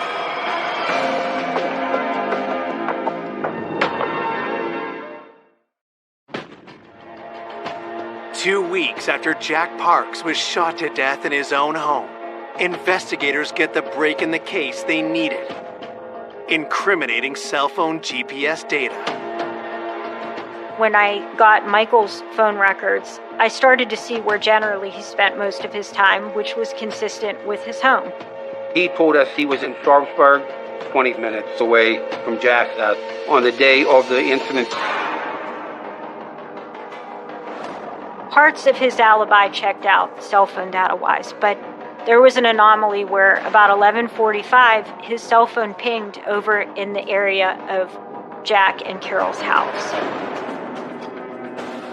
To me, the significance of 11:45 was it is in this time where Carol can't reach Jack. It would be impossible to be in Sharpsburg and your phone ping off a tower in Kennedy Township. The amount of distance between the two, it wouldn't be possible. He was not at home. He was over near his uncle's house. So 11:45, Michael's phone being over there was an aha moment. Those records don't lie. Detectives want to see how Michael will react when confronted with his own cell phone records. It was like he had just got smacked in the head with a baseball bat. He became very quiet, took a second, and he just let it all out. I was suffering from PTSD, and the morning of July 21st, I asked Mel to take a ride with me. She just drove down with me, and I parked her car. I told her to wait. She never got out of the car. She had no clue where we were going. Michael's explanation of why he went to see Jack only raises more suspicion. About a year ago, I was accused of stealing jewelry, and I wanted to make amends. I wanted to fix it. I knocked on a door to apologize and talk. At that time, he became hostile, and he choked me and swung at me. His story changed to self-defense. He had 2 hands around my neck, and at that time, I felt my life was threatened, and I had a pistol, 380 on me. It went off. Reconciling that just wasn't possible. Jack was shot one time, right close to his ear. Basically, someone held a gun to his head and executed him. He fell to the floor, and I panicked. Ren grabbed jewelry, and I left. Michael tells detectives he sold the jewelry for $1,000. Even more shocking is what he spent the money on. You stated that that's one of the people you sometimes purchase narcotics from. Yes. I gave him about $600 to $700. In addition to that, several days later, what did he give you? He gave me heroin. Michael was following a path of substance abuse that was getting to be more addictive drugs, and his use was increasing. It wasn't recreational anymore. It was more the behavior of an addict. It was heartbreaking for us to know that someone who was almost like Jack's son, a very close family member, would do something like that in exchange for a couple of dollars to get high. I believe Michael went to that house to take jewelry. He knew Jack was there, and the only way he was going to get that jewelry is if Jack was dead. He walked up to the house, and as soon as Jack met him at the door and turned his back to him, he shot him, and he fell, and he died instantly. On August 5th, 2014, Michael LaPaya is charged with first-degree murder. To say to Carol, we know who did this. It was hard, but the hardest answer that we had for her is when she said, Michael who? And he had the same last name as her, really. It was hard to tell her that, it's your nephew. And it just hit her, and she was very upset. You never thought that would happen. It would be that person.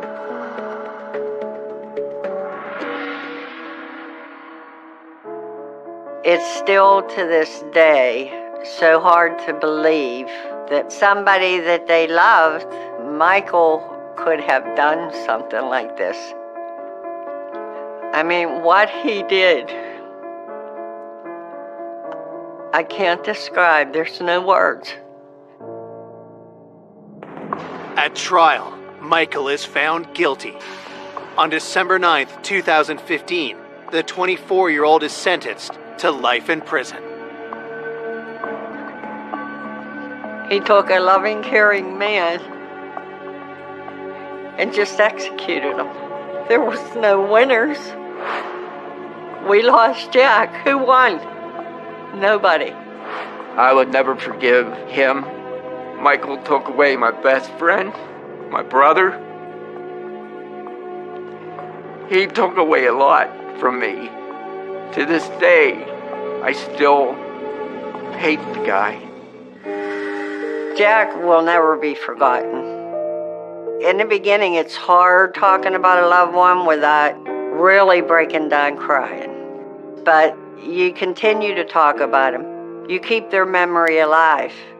And that's how he stays with us. Every day, he's here in my mind, my heart, and my dreams. I see his face. Always smiling. I know he's flying with the angels.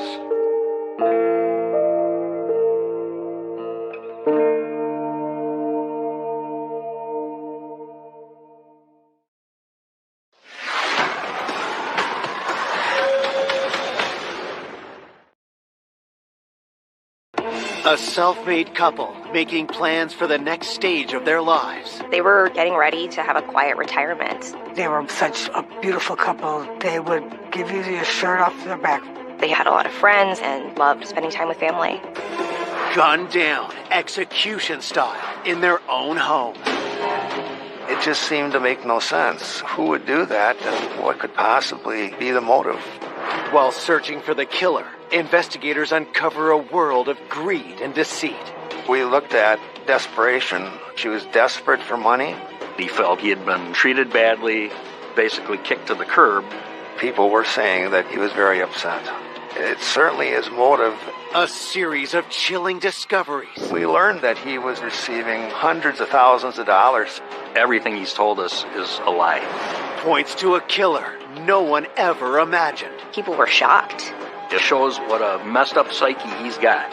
It was unbelievable how somebody can be that cold-blooded.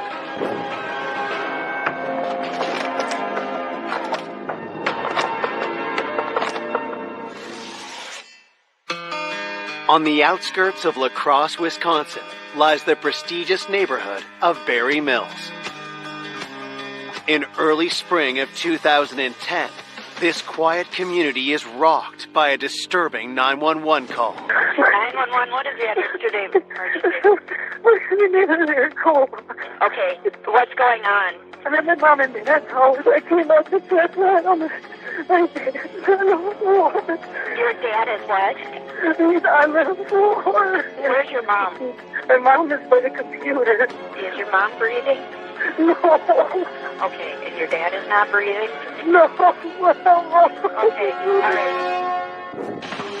Police race to the scene.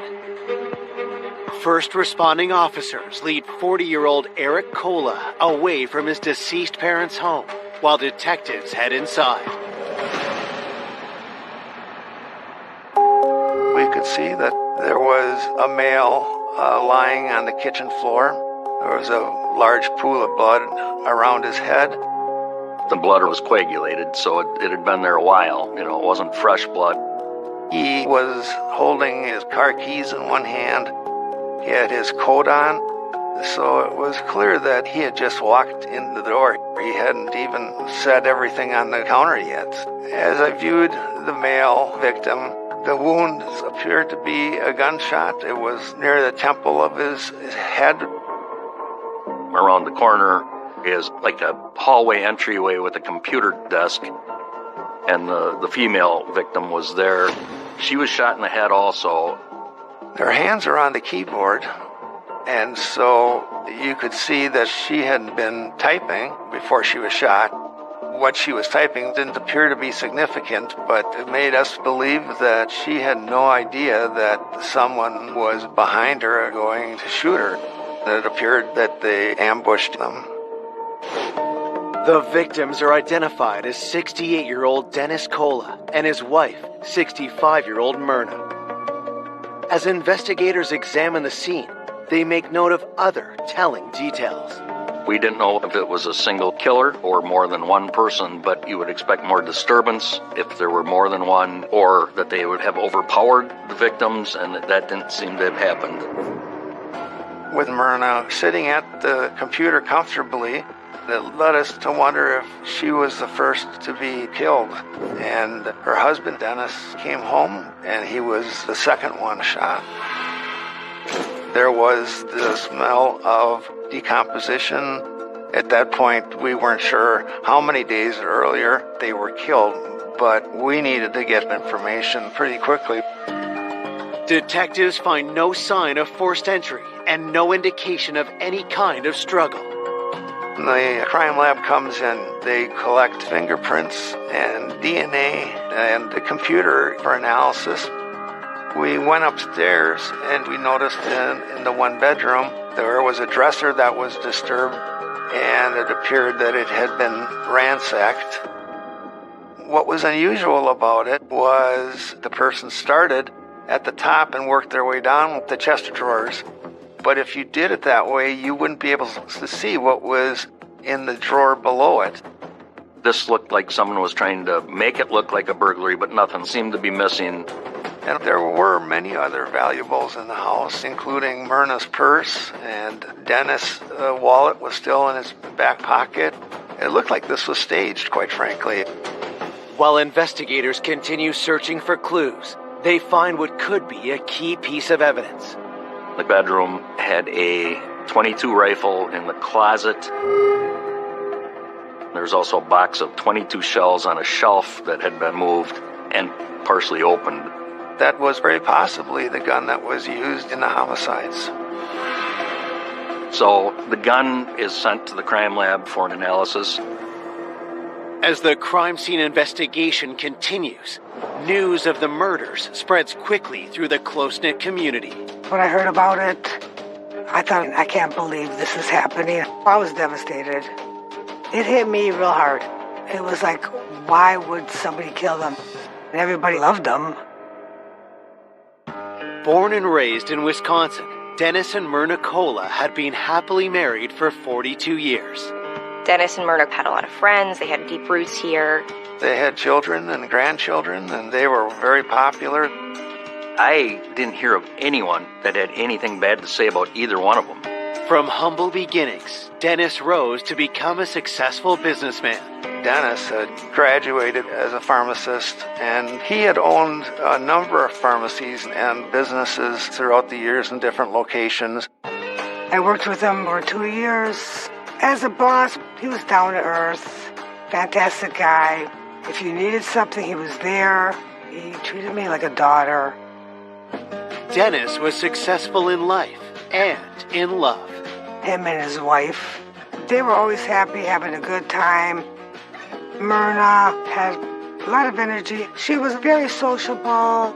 Myrna was very well educated, and she was presently teaching part-time on a substitute basis. They had a good marriage. They enjoyed life. The couple had 2 children, their son Eric and 37-year-old daughter Cindy.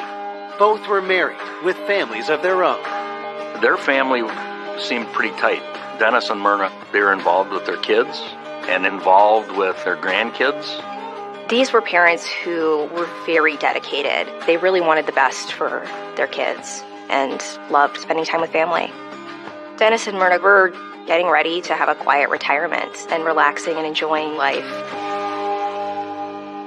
Now, those dreams have been brutally snatched away. Both shot. I would have never in my life expected something like this to happen. It just seemed to make no sense. We're trying to understand who would do that and what would be the motive. While police bring the Kola's son Eric into the station to get more information, investigators go door to door looking for witnesses. We start canvassing to see if anyone saw anything, heard anything. Nobody in the neighborhood had seen anything suspicious. For them, it was just mostly shock. They couldn't believe that these 2 people had been killed. As detectives continue to search for a lead, they get their first break. One of the neighbors mentioned that He thought he knew the motive and why it happened, and also the murder. He was very concerned. He believed that his life was in danger. He felt that he may be next. This neighbor, Steve Burgess, was a banker, and he thought that he may have been the intended target of the homicide. His reasoning was he had got a threatening call multiple times from a person that threatened to kill him. Coming up, new evidence emerges. The day after the homicides, he cashed his $50,000 check and never told us. And family secrets come to light. There was some jealousy, maybe bad blood between the two. Dennis always complained that he was worthless and that he didn't want to work. She had apparently lit into Dennis in a rage. Until a disturbing clue reveals a twisted plan. Someone had put this threatening note in his mailbox. Now he believes that someone was out to get him. And exposes a cold-blooded betrayal nobody saw coming. I never thought they were the kind of person that would do something like that. It was extremely unexpected. It's just chilling.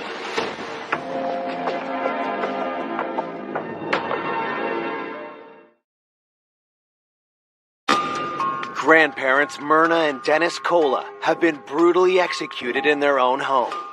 Now, one of their neighbors, banker Steve Burgess, tells investigators the killer could be coming after him. He was very concerned, and he believed that someone was out to get him, and he didn't know who, but the homicides may have been intended for him and his family. Detectives ask Steve why someone would want him dead. So at that time, the market crashed. There was people with money issues. A lot of people came to him at the bank for loans, but they had no collateral, so people were very angry that Steve would not give them loans. The last threat was a couple of days earlier. It was a threat of violence. It certainly had to be taken serious. If Steve was the intended target, how did Dennis and Myrna end up gunned down instead? What he explained was a Google Earth search in front of Burgess's house showed the wrong address, showed Dennis and Myrna's address instead of his, and he thought that the killer killed the wrong people. He felt that somebody had come to his house to follow through on the threat, but they ended up at Dennis and Myrna's residence. It was a concern that this possibly could have been a mistake on behalf of the murderer, and the homicides were not intended for Dennis and Myrna. Before investigators can pursue the lead, the autopsy results arrive. The autopsy report determined that they were both shot with a .22 caliber rifle. But it was inconclusive. There wasn't enough bullet fragment left to tell if it came from the gun that we found in the house. No fingerprints were found. I mean, even from the victims, like the gun had been cleaned up. The autopsy report also confirmed that they had been deceased for a few days before the 911 call. It was likely that they were killed on that Friday. The time of death sheds new light on the threatening phone call made to neighbor Steve Burgess.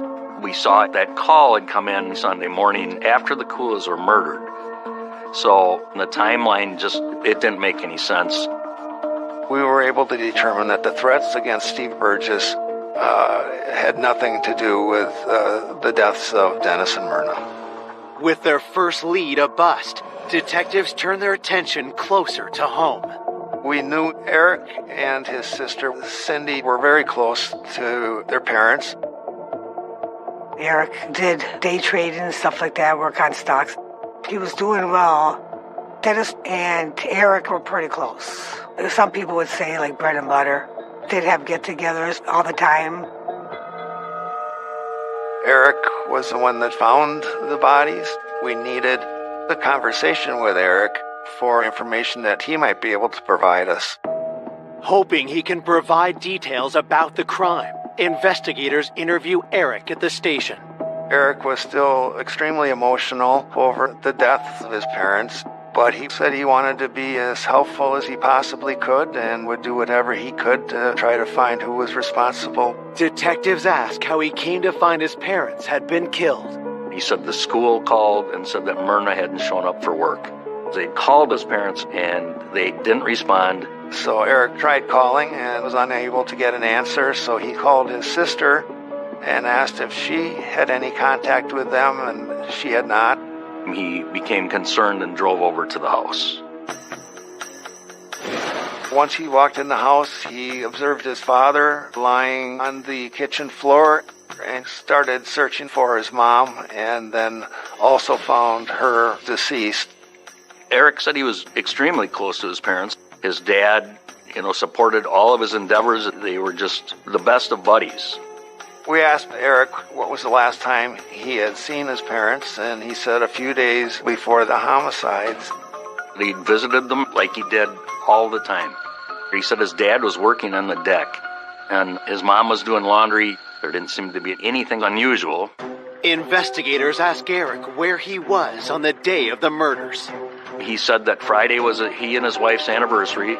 He had worked till 2. Then he helped his buddy Mike do some work in a bathroom. They were renovating a bathroom. Eric had told us that he had gone to 2 stores after leaving his buddy's house, looking for a specific plant that his wife liked, a hanging plant. Eric presents a receipt stamped at 6:15 p.m. After he bought the plant, he went directly home, and they got ready to go out for the evening with friends to celebrate the anniversary. Eric said that he had tried over the weekend to contact his parents and wasn't able to do so. He was becoming concerned, but just thought that they were busy. When asked who might have wanted to harm his parents, Eric says they were well-liked and had no enemies. It seemed really strange, really unusual. No reason for the victims to be killed. Both victims killed. Before concluding Eric's interview, detectives get results back from the crime lab. The report came back indicating that the time of death, based on the computer analysis, was 5:41 on that Friday. Myrna was using the computer, and the last keystroke was 5:41 p.m. So that gave us a timestamp. That's huge. With the keystroke data, detectives verify Eric's alibi. We spoke to his friend Mike, and Mike said yes, Eric was here until about 5:30 when he left, and he was going to go to the store. So he basically confirmed what Eric was telling us was correct. The receipt, combined with what his friend Mike said, it appeared that there wasn't enough time for Eric to commit the crime. Also, it just seemed very unlikely that someone who loved his mother and father very much could be involved in something like this. Before Eric leaves the police station, he remembers crucial information that takes detectives by surprise. Eric had told us that his sister Cindy and her husband Pat were being financially supported by Dennis and Myrna, and that their dad, Dennis, told Cindy they were getting cut off financially. The Friday morning of the homicides, Cindy had called Dennis. Dennis let her know that there was not going to be any more money. She became very upset. Had there been an argument over money, leading Cindy to kill? That's extremely unexpected, but she did have motive, so you start looking at Cindy as a suspect.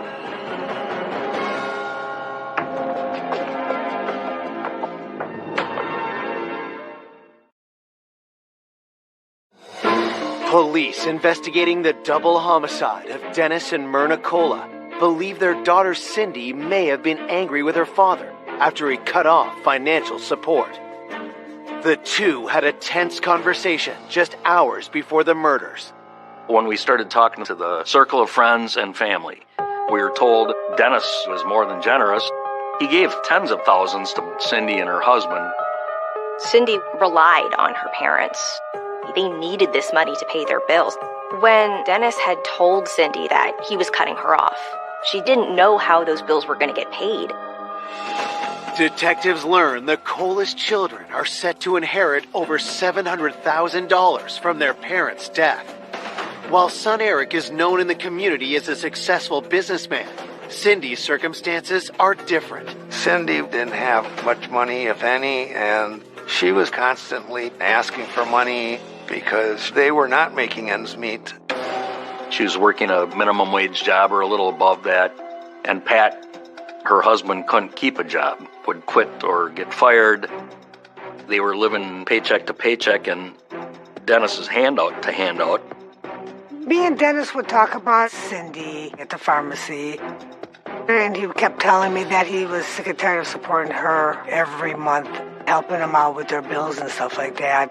And that Friday morning, he was very upset, and he said, "My daughter called me this morning, crying on the phone because I told my daughter that I'm cutting her and her husband off."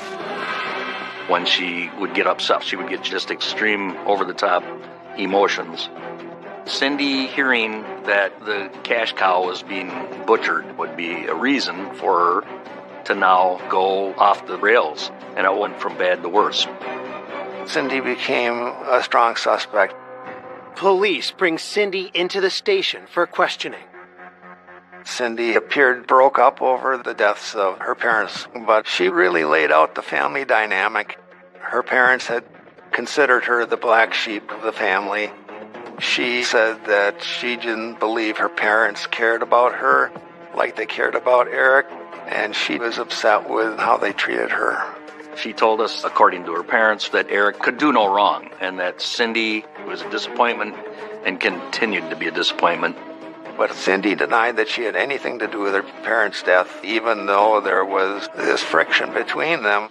Investigators questioned Cindy about the argument with her father the morning of the murders. Cindy downplayed the conversation she had with her father. She said just that she was disappointed her father had said he wouldn't give her any money. But it wasn't a negative conversation.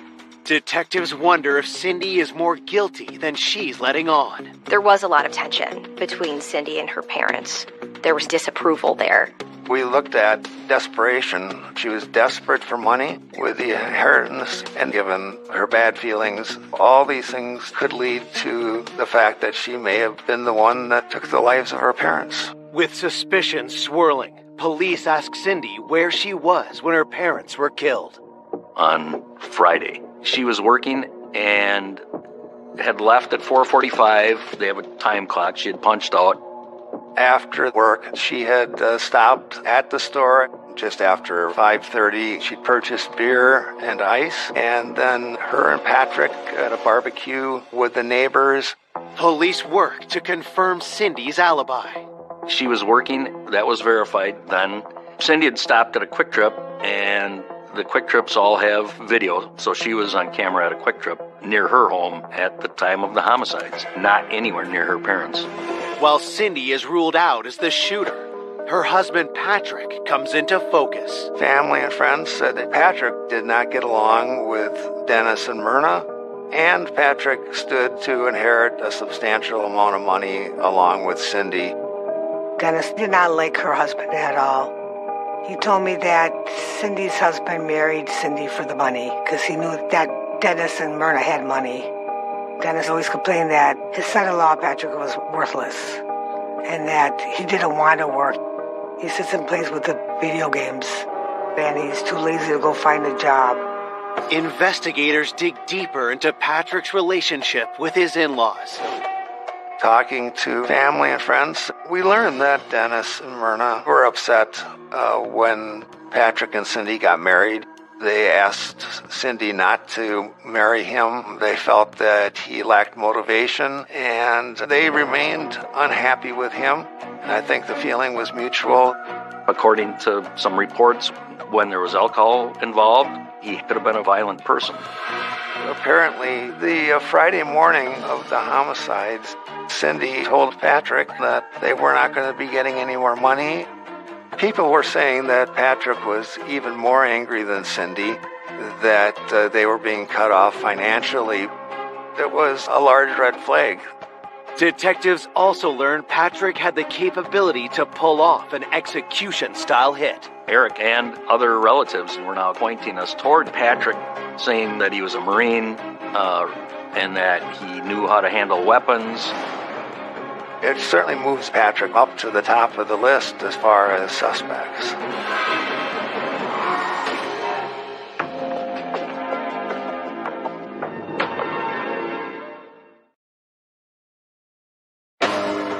Police hunting the killer of Dennis and Myrna Cola believe their son-in-law, Patrick Cowell, has motive for murder. Patrick was a great interest to us because he did not get along with Dennis and Myrna, and he stood to inherit a lot of money, so it certainly is motive. And Patrick was in the Marine Corps, so he would be an expert marksman.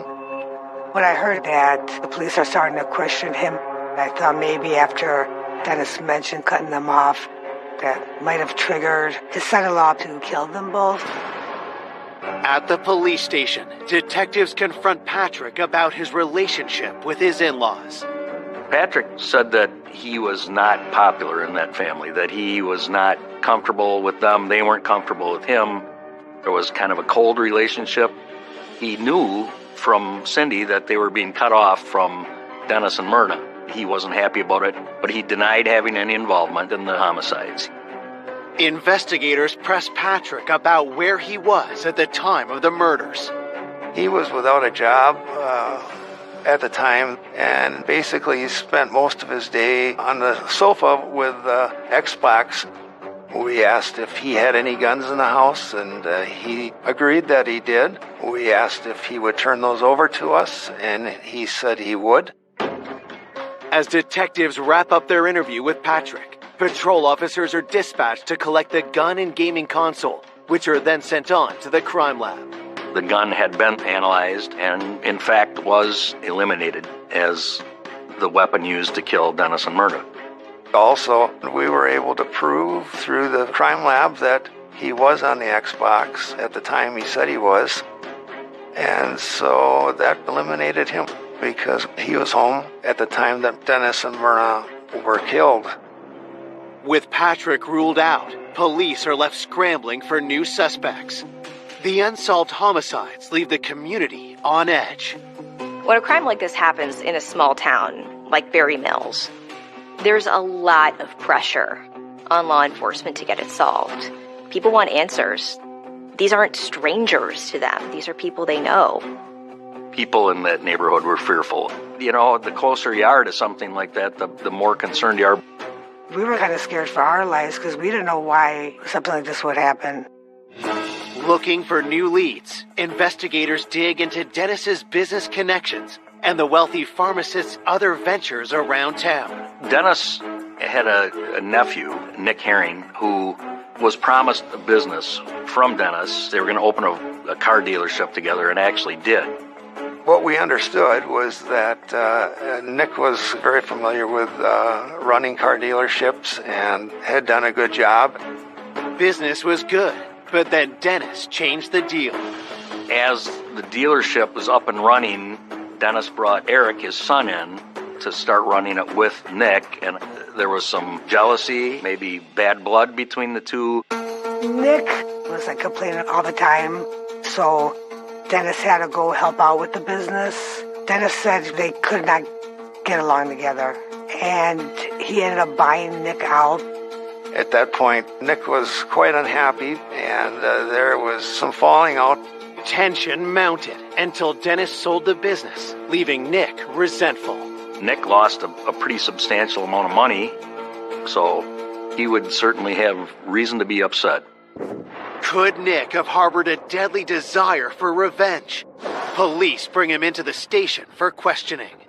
We spoke to Nick Herring, and he admitted that the relationship had soured. Nick had said that Dennis had given him too low amount for the business and that he got cheated out of some profit. Nick felt that he had been treated badly, basically kicked to the curb by his uncle. Despite the bad blood, Nick insists he's not involved in the murders. Nick said that it was in the past that he had started his own car dealership. He was successful, and that although it was upsetting, he wouldn't hold a grudge, and he had no reason to kill Dennis and Myrna. Nick said that he had worked until about 5:30. Then he had picked up his girlfriend, and they'd gone out to the tavern. We were able to confirm that he was at work all day, and then the bartender where they were at could confirm that he and his girlfriend had spent the evening. And so we were able to eliminate him.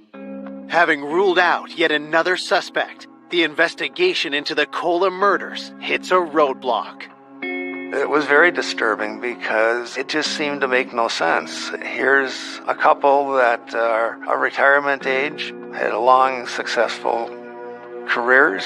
For someone to come in and just murder them, it's senseless. We were still trying to understand who would do that and what would be the motive.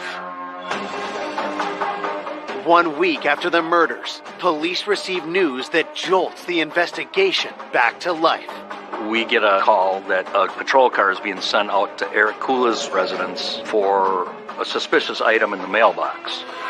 Eric said that he had got a threatening letter. He was now extremely concerned that he was going to get killed.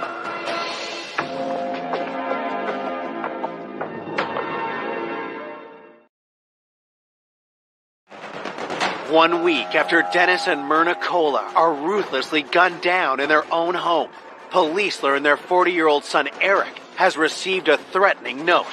Could he be the next target? Someone had put this note in his mailbox. He was really, really concerned. This note said, "Fixed you." The message is kind of unusual, but Eric thought they'd killed his parents and were now going to come after him. He had no idea who would have left it or where it came from. There was an envelope, but it wasn't mailed. The handwriting looked like it was done by someone very young. It was so strange. It was probably written that way so a handwriting analysis couldn't be done. When it comes to Eric's safety, detectives don't take any chances. We have to try to figure out what was going on. We had an investigator and a camera to watch his property. We start canvassing Eric's neighborhood to see if anyone saw anything. But with no witnesses, police are still left with no idea who placed the note. This is perplexing. We're trying to determine, was this somebody local or was this someone from out of the area? We were very concerned. With this new potential threat, investigators cast a wider net to find the Cola's killer. But when they scour Dennis and Myrna's computers, phones, and finances, they're surprised at what they find. We subpoenaed Dennis and Myrna's bank records and noticed that there's a check written and cashed on Dennis and Myrna's account for $50,000. It's cashed on the day after the murder, and it's made out to Eric Kula and was deposited into Eric's bank account. It seemed really strange. So you just found your parents dead, and the next day you go cash a check for $50K. It had to be looked at. Detectives reach out to Eric, hoping to learn more details. Eric's explanation is his dad gave it to him on the day that he had stopped over at his parents' house. That's very interesting because of all the conversations we had with Eric, he never mentioned this, and suddenly we have a check for $50,000, and if everything was okay, why wouldn't he tell us about it? To have a check that was deposited the day after the murders by a family member, that set off alarms for investigators. After we find that check, we look for other checks. We used a forensic accountant to review Eric's finances because it was quite complicated with the day trading that he was involved in. When the accountant went through it with us and explained what we were looking at, I think we almost fell off our chairs because we had no idea that this was what was going on. He told everybody that he was extremely successful with his day trading, but Eric was broke. He was day trading, but it was a myth as far as making profit. The person looking at his financials basically called BS. She told us this guy's worth nothing. He's worth about $2,000 total. He was blowing smoke. Then, police uncover more startling information about Eric's financial circumstances. We learned that Eric was also going to his parents and receiving large amounts of money. Through the years, it was hundreds of thousands of dollars. He led everybody to believe that he was doing so well, including his wife. Eric told her that he was making a lot of money. There was nothing to worry about, that he was just doing great. Despite everyone's impression that Eric was this successful day trader, his parents had been funding his and his family's lifestyle. If he was going to have to admit that to family, friends, it was going to be devastating. Detectives learned when Dennis and Myrna stopped financially supporting their daughter, Cindy, they also cut off Eric. We knew just shortly before Dennis and Myrna were killed, Eric found out that he was no longer getting money from his parents. The damning evidence continues to pile up against Eric. Dennis told me he was giving money to Eric, but basically he was done giving to both kids. He says, I need to tell them I'm done supporting them. It's about time I put my foot down and cut them off. As investigators start to discover that Eric is not what he seems, shocking results come back from the lab. The state crime lab did a handwriting analysis on that check for $50,000. It wasn't Dennis's signature on that check. We found out that it was Eric's handwriting, that he had forged his father's name on that check. Everything he's told us is a lie. So things are starting to really roll toward Eric. Police obtain a warrant to search Eric's home, hoping to find additional incriminating evidence. We're in the basement. Among other things, was a box of envelopes in a desk drawer. The fixed U note had a security envelope, and every one of them has a different pattern for their security pattern. Lo and behold, those envelopes have the same pattern. We were able to determine that envelope in Eric's mailbox with the fixed U note came from the box of envelopes in his home. From his fire pit in his backyard, we found things that would be associated with making a fixed U note. A spring from a spiral notebook. The letter was written on spiral notebook paper. A barrel of a pen used to write the address. Those types of things are in the fire. So that fixed U note came from his house. It didn't look good for Eric. In the search, detectives also discover a .22 caliber rifle, similar to what police believe was the murder weapon. The gun is sent to the ballistics lab for testing. With the lies and forgery, we were pretty confident that Eric was our guy. But at that point, Eric had an alibi for the entire time that the homicides were occurring, so we're trying to figure out how he shot Dennis and Myrna.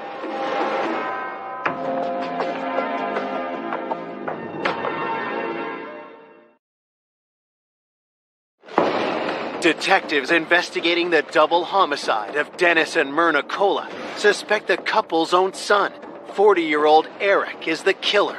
But they need hard evidence to lay charges. We went out and started re-interviewing witnesses and reviewing all the evidence that we had.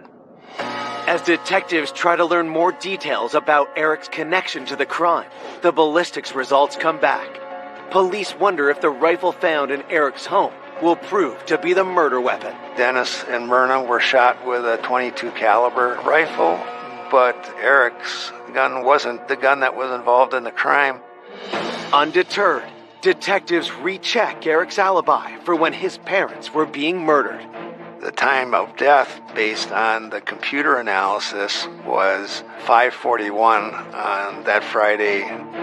Prior to the homicide, Eric said that he'd helped his buddy Mike renovating a bathroom.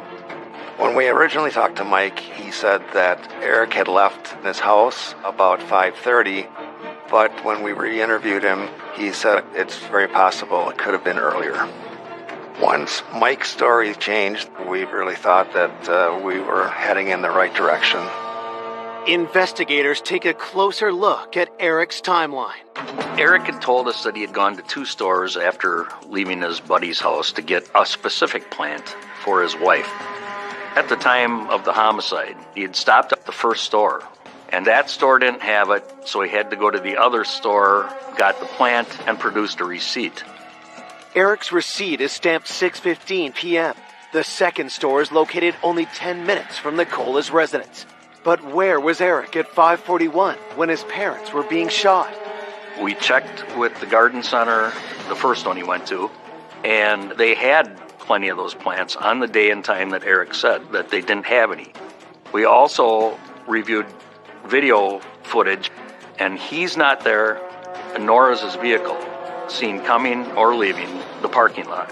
So there was a window of opportunity for Eric to commit the murders. He had no alibi for the time that the computer showed that Myrna was shot. With Eric's alibi torn apart, detectives bring him in for another interview. They begin by confronting Eric about forging the $50,000 check. Eric explained that he had permission from his dad to write checks out to himself, and that his dad had actually given him the check, but just was too busy, so told him to sign it himself. He told us, "I write them all the time," and that was commonplace for him to do that. It's a lie, an approvable one. He's never written one. He couldn't produce a single check that he had ever written. He was confronted with the fixed U note and about the envelopes, and that they did come from his house. With what we found and what we knew about his financials, all of those things together are great evidence. We just went down item after item after item after item, and Eric acted, in my opinion, desperate, and he wanted to leave. But Eric was no longer free to go. On July 29th, 2010, police charge Eric with the murder of his parents, Dennis and Myrna Cola. What we believe started this whole crime in motion was the fact that Eric was being cut off financially. He was desperate. Detectives piece together how the double homicide unfolded. We believe he went to see his mom at their home, and Myrna was sitting at the computer, and then Eric walked upstairs, got the gun that was located in the closet, came down and shot his mother, and then waited for his father to arrive. When Dennis came home, he was shot almost immediately, within seconds after he walked through that door. After the murders, Eric wipes the gun clean and returns it to the closet. Eric then took a check and said to himself, $50,000 will get me through until the will is settled. After he shot his parents, he went to a garden center, bought the plant for his alibi, and went home to celebrate their anniversary dinner that night. He's as cold-blooded as a murder-for-hire man. His parents did nothing but love him and take care of him his whole life. He's a narcissistic little son of a bitch and thought that his dad owed him a living. Eric Cola's arrest stuns the community. Everyone thought that he was this golden child, that he had a great relationship with his parents, that he was this successful day trader. That he could have done this, people were shocked. I would have never expected Eric to do this. The way Dennis talked about him, always bragged about his son, and I never thought he was the kind of person that would do something like that. In June 2012, 2 years after Dennis and Myrna Cola were killed, a jury finds their son Eric guilty of intentional murder. His sister, Cindy, during the sentencing hearing, was sobbing, and she begged the judge in that courtroom to make sure justice was done that day. Eric Cola is sentenced to 2 consecutive life terms, plus 6 years for forgery. Many times I've thought about how somebody could do that, and I just simply can't fathom it. I guess we all lose a bit of our innocence when this kind of thing happens. Myrna and Dennis are still dearly missed by their family and friends. They were such a beautiful couple. They would give you your shirt off their back. I think of them very, very often. And my memory of Dennis is always a smiley face. I do miss him a lot. Sometimes I still think, boy, why did it have to be you? He'd still be living right now, happy life, finally retired, and enjoying his grandkids. And Myrna would probably still be dragging him on vacation.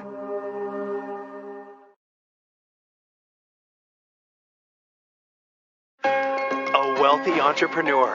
He was very generous and very giving to the community. And his closest friend. A good old country boy. He was like a brother. Are ruthlessly gunned down. It had all the hallmarks of an execution. They would have died almost instantaneously. Police chase down an elusive killer. A case like this is like a jigsaw puzzle. We had no hair, no fingerprints, no DNA left behind. Who had a reason to kill both of these men? It's a complete whodunit. Until the case takes a jaw-dropping turn. Oh my gosh, where's my mother? She was held at gunpoint, tied into a chair, and held captive there for a few days. They had more firepower than our SWAT team had. And finds a killer. This just didn't add up. No one ever suspected. It was a real shock. He had, I felt like, 2 different lives. And then you quickly realize that it was all a lie. You think it's over, but it's not over. A killer may have gotten away with murder.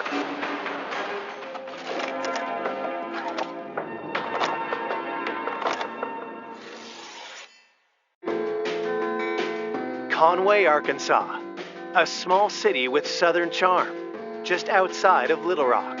It's a great place to live. It's a great place to raise your kids. You know, not a lot of crime, and it's made that way because of the people that live there. But on Sunday, May 19th, 2002, police receive a 911 call that shatters the early evening peace. There's people shot next door. I don't know what the situation is, but some girls came over running to my house like crazy. I said someone had been shot. Everybody had been shot in that house. Police race to an upscale home in the city's affluent West End. Patrol officers went inside the residence, saw 2 deceased individuals laying in the foyer. It was clear to them that we've got a double homicide. Homicide detectives arrive on the scene minutes later. Once I entered the residence, I saw the 2 victims. Both of them were laying face down in the floor. Their hands were to their side, palms up, and blood had pooled around both of their heads. Based on the coagulation of the body fluids, it appeared that they had been down for quite some time. The first of the 2 victims appeared to be an older gentleman, and he had a folded white towel placed on the back of his head, and there appeared to be a gunshot artifact on the back of the towel.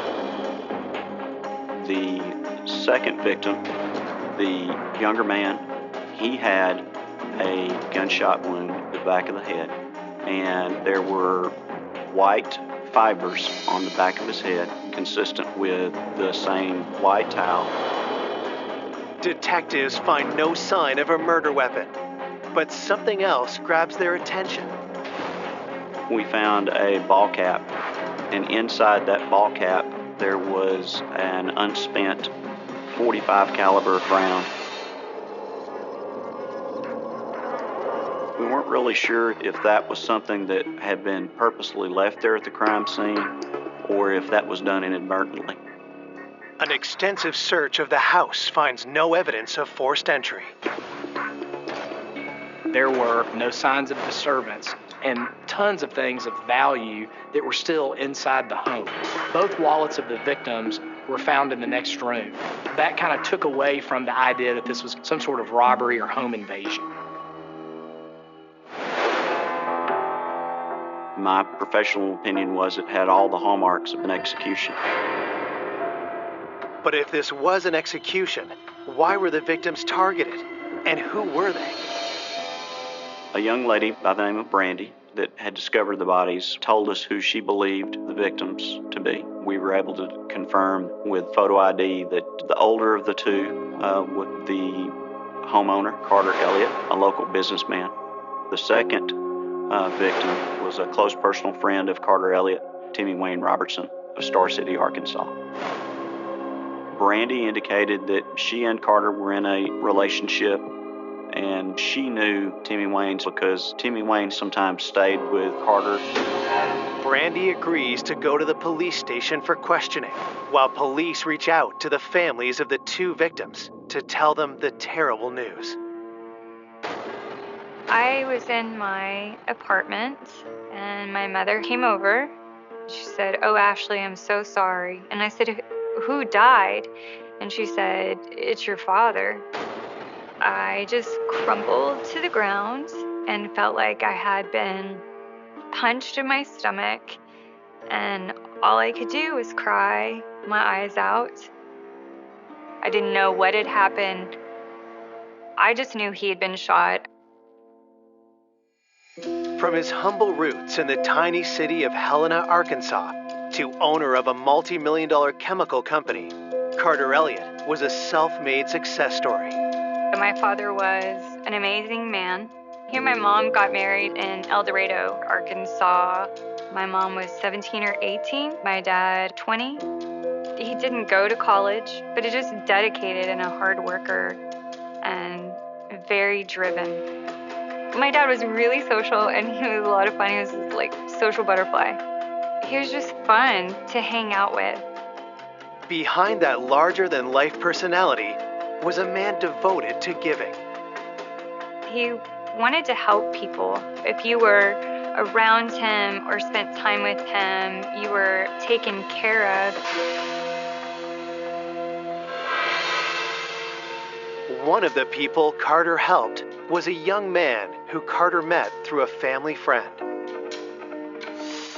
Timmy Wayne had kind of a rough upbringing, and my dad took care of him the way he took care of everybody that he came across. He was like a brother. He stayed at my dad's house. We celebrated my birthday together. He went to my best friend's wedding. I mean, he was just part of the family. Now, both Carter and Timmy Wayne are tragically gone. What's left is the mystery of why this happened and who could have done it.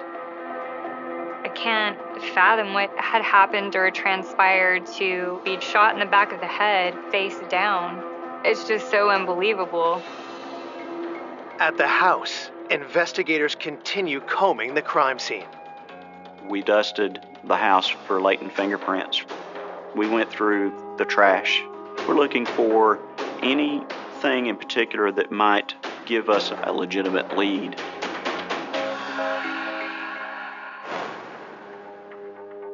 Police also canvass the neighbors, hoping someone can point to a suspect or even when the shootings occurred. Even though this was a very quiet neighborhood, not a single neighbor heard a gunshot, not a single neighbor heard a disturbance, so it really was quite baffling. We had no firm direction to go in as far as a potential suspect, and nothing that really told us when this potentially could have occurred. Anything was possible. I walked out of that house and I had as many questions as I did before I walked in. There were numerous things that just didn't fit. I needed to find out what was going on. Coming up, detectives dig deeper. There's so much that is bizarre. People suspected some type of romantic relationship. And discover troubling evidence. He had a large hook that was in the ceiling. We found adult diapers. Before the truth blindsides everyone. All of a sudden, we had a person that nobody really would suspect. It sent a shockwave through the community. I was terrified. I was traumatized. I don't believe that was an accident.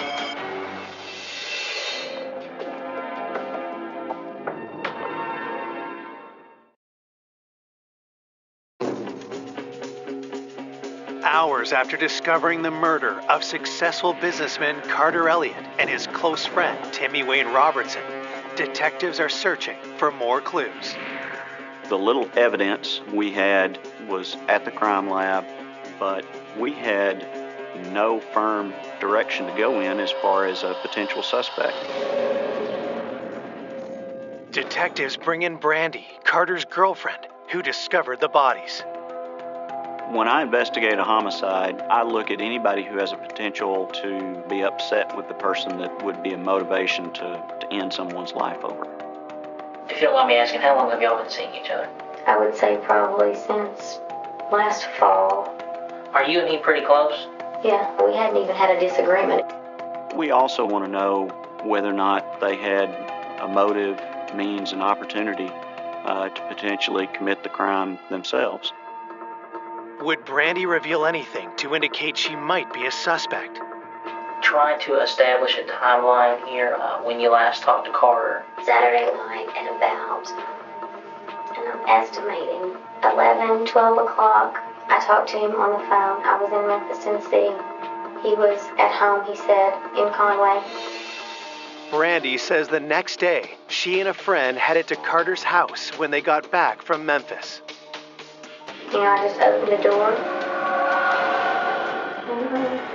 And his head is right there at my feet. And I immediately look up and I see another person, and I know exactly who it is. I mean, I see Timmy Wayne all the time. I would recognize that body if I couldn't even, you know.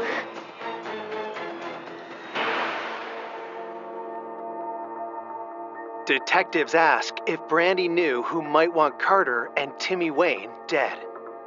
Do you have any opinions, ideas, None. anything, anybody you would suspect? Is there anybody that you can think of that may have had a grudge or was mad with Tim?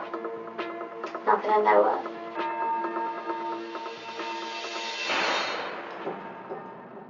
As detectives pull Brandy's phone records to confirm her story, they receive the results of the autopsy. The medical examiner's report gave us an idea of a timeline that these two victims were killed late Saturday evening. In the case of Brandy Watkins, we were able to account for the fact that she was in Memphis, Tennessee, at the same time that the murders were committed. Investigators now have an idea of when Timmy Wayne and Carter were murdered, but the autopsy report also reveals chilling details about how the two men died. The medical examiner was able to tell us they were both flat on the floor when they were shot. The autopsy report has one more valuable revelation. The killer used special bullets called Glazer Blue safety slugs. This particular type of ammunition was a rarity. It is extremely expensive and is extremely devastating.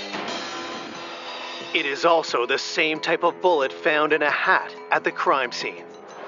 I considered it a huge leap because when we found the offender, if they had a tie to this particular type of ammunition, that would be a good indicator to us that we were on the right track. Armed with new information, police reach out to those who knew Carter and Timmy Wayne to see who might want either man dead. They start with Carter's ex-wife, Lark, who divorced him 10 years earlier. Our investigation revealed that their breakup was fairly tumultuous. But did Carter's ex-wife have any reason to harm him? Detectives bring Lark Elliott in for an interview. She told us background information about the issues that they had when they were married and the breakup of their marriage. They had been married for 18 years. I think my mother and father always had a kind of a roller coaster of a relationship. My dad was passionate and he was vocal, and at sometimes you couldn't gauge what was going to happen next. It was not a very fun time to experience. Lark tells detectives she eventually divorced Carter in 1992. Now living in Salt Lake City, Lark remarried a doctor named Dick Conti. Dick was a friend of my mother's family, And Dick had gone to medical school with my uncle, and that's kind of how their relationship started. Lark denies any involvement in Carter's death. And when detectives ask Lark where she was the night of the murders, she says she was over 1,000 miles away in Utah. We were able to determine based off of phone records and work schedules that she was in Salt Lake City, Utah when these crimes occurred. With Lark ruled out as a suspect, detectives shift focus to Timmy Wayne Robertson. Was it possible that the 25-year-old friend of Carter was the intended target? We interviewed the family of Timmy Wayne Robertson, all of Timmy Wayne's close friends, talked to girlfriends, ex-girlfriends, find out if there was anybody in particular that Timmy Wayne had issue with, any fights, any bad breakups, anything that indicated that he was the intended target, but nothing that involved Timmy Wayne just really rose to the level of somebody being mad at him enough to want to hurt him. Everything from an investigative standpoint kept telling us it had to be something to do with Carter Elliott. Detectives are back to square one. Then they get a crucial tip from someone familiar with Carter's businesses. We were told about a local businessman that had partnered with Carter in some business ventures. We found out sometimes he would have words with Carter. Was it possible that two men were killed because someone targeted Carter over a business deal gone bad? A bad business deal could be a reason to have committed these murders. Something was going to happen. Something would break.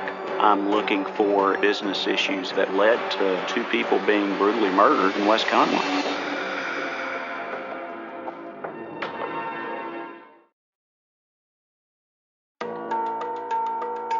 Detectives investigating the murders of Timmy Wayne Robertson and Carter Elliott have just received a tip about a possible conflict between Carter and one of his business partners. Danny Cook was a local businessman that had partnered with Carter. From what we were told, they had had words from time to time regarding the different businesses that they were involved in. We weren't sure at that point in time if this was maybe a business-related dispute or something like that. Detectives bring the 38-year-old businessman in for an interview and ask about his relationship with Carter Elliott. In the last 3 or 4 years, we'd actually started some business ventures together. We had quite a few of those together. I always paid all the bills. We have to look at all of those different businesses that they were involved in, especially when it came to anything that potentially could have led to hard feelings. Was it possible a disagreement over money between Danny and Carter turned deadly, with Timmy Wayne caught in the crossfire? I can only imagine what's going through y'all's minds about this. Potentially every human being on the face of this earth is a suspect. Oh, yeah.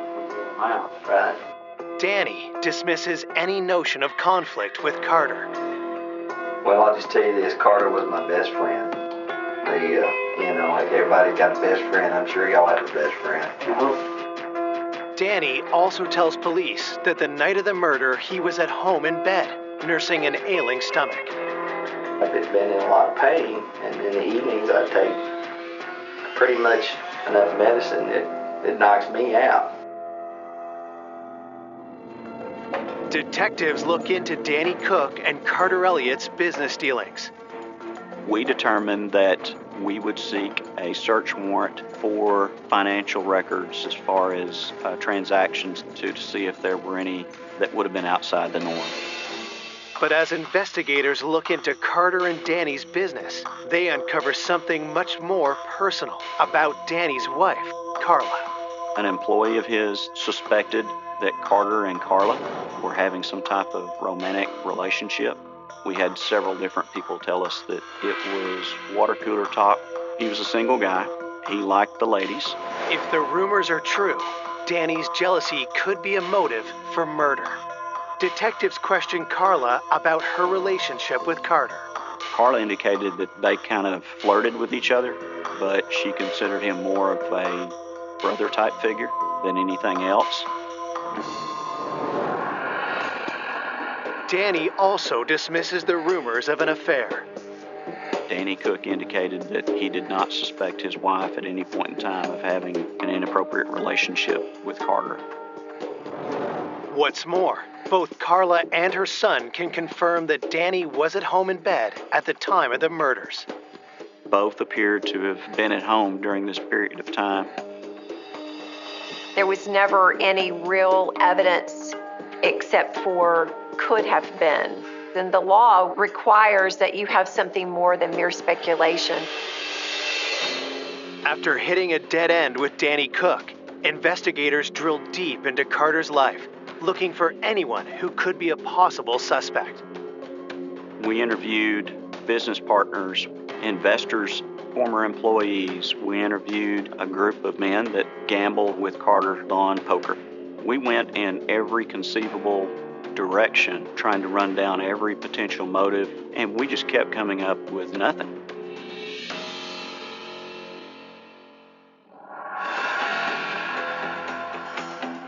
Detectives still have no solid leads 3 weeks into the investigation. And the failure to identify a suspect is taking its toll on the victims' families. We were traumatized. Nothing in life is going to prepare you for murder. I don't think that's something you process.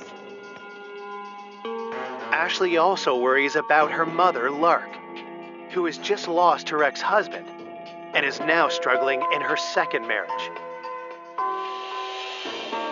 I would go back and forth between Utah and Arkansas to be with my mom. She and Dick were going separate ways, and they had broken up. As the weeks pass, hopes of finding the killer start to fade. I never like to lose, but it's a complete whodunit. You start to wonder in the back of your mind, is this going to be the case that ultimately I'm not able to solve? I felt like the family of Timmy Wayne Robertson and Carter Elliott's family needed to have that closure. They needed to know what happened. A killer may have gotten away with murder. That is a huge tragedy for these two men and for these two families. Then, out of nowhere, a startling development rocks the case. I had received a phone call that my mom had not shown up for work. My mom goes to work no matter what.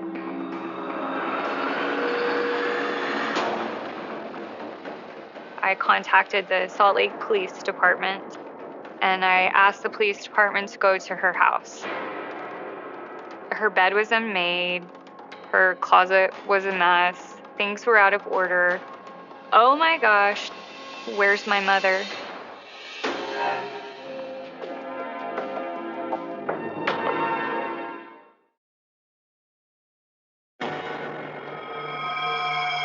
One month after Carter Elliott and Timmy Wayne Robertson are gunned down, Carter's ex-wife, Lark, has disappeared in the middle of the murder investigation. Is she on the run from investigators? Or could she be another victim? I did not know if my mother was alive. I didn't know what had happened. I had just lost my father. I wanted to know where my mother was. In a panic, Ashley and her brother reach out to Lark's second husband, Dick Conti, whom she recently divorced. They call him at his cabin home outside of Carson City, Nevada. I got him on the phone. Dick was crying and just profusely saying, "I'm sorry, I'm so sorry, I'm sorry." Ashley wasn't expecting what she heard next. He had taken my mom as a desperate act in hopes of getting her back. I didn't know what had happened. I just knew he had her. He kidnapped my mom. He allowed us to talk to my mother. My mother was just completely out of it. My mother told me that she was there against her will and he was unstable. Ashley is afraid of what Dick might do next. Dick was crying and threatening to kill himself. He was just overwhelmed with emotion. Who knows what Dick was gonna do? Ashley frantically reaches out to Nevada police. Ashley was panicked when she called us. She felt that her mother's life was in danger. Ashley begs police to go to Dick's cabin in the Sierra Mountains, but warns them of Dick's threat of violence. It's extremely dangerous for our first patrol officers going in. Somebody was on the phone with Dr. Conti trying to calm the situation, keep him calm. He spun this sort of unreal story about how she was a willing participant. This wasn't somebody that had a plan. He was acting more emotionally than he was logically.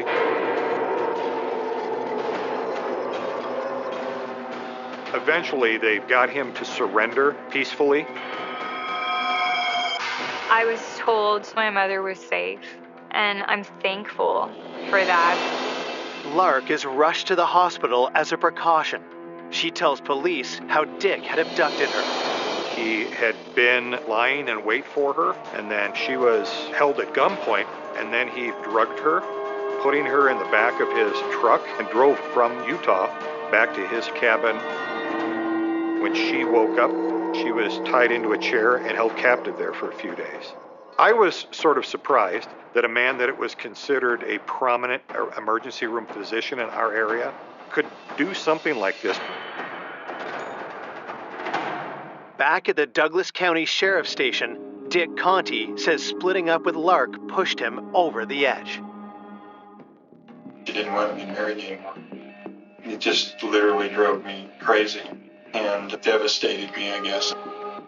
It ultimately took about 5 hours to get the entire story, but he admitted everything that he had done related to the kidnapping and imprisonment of Lark.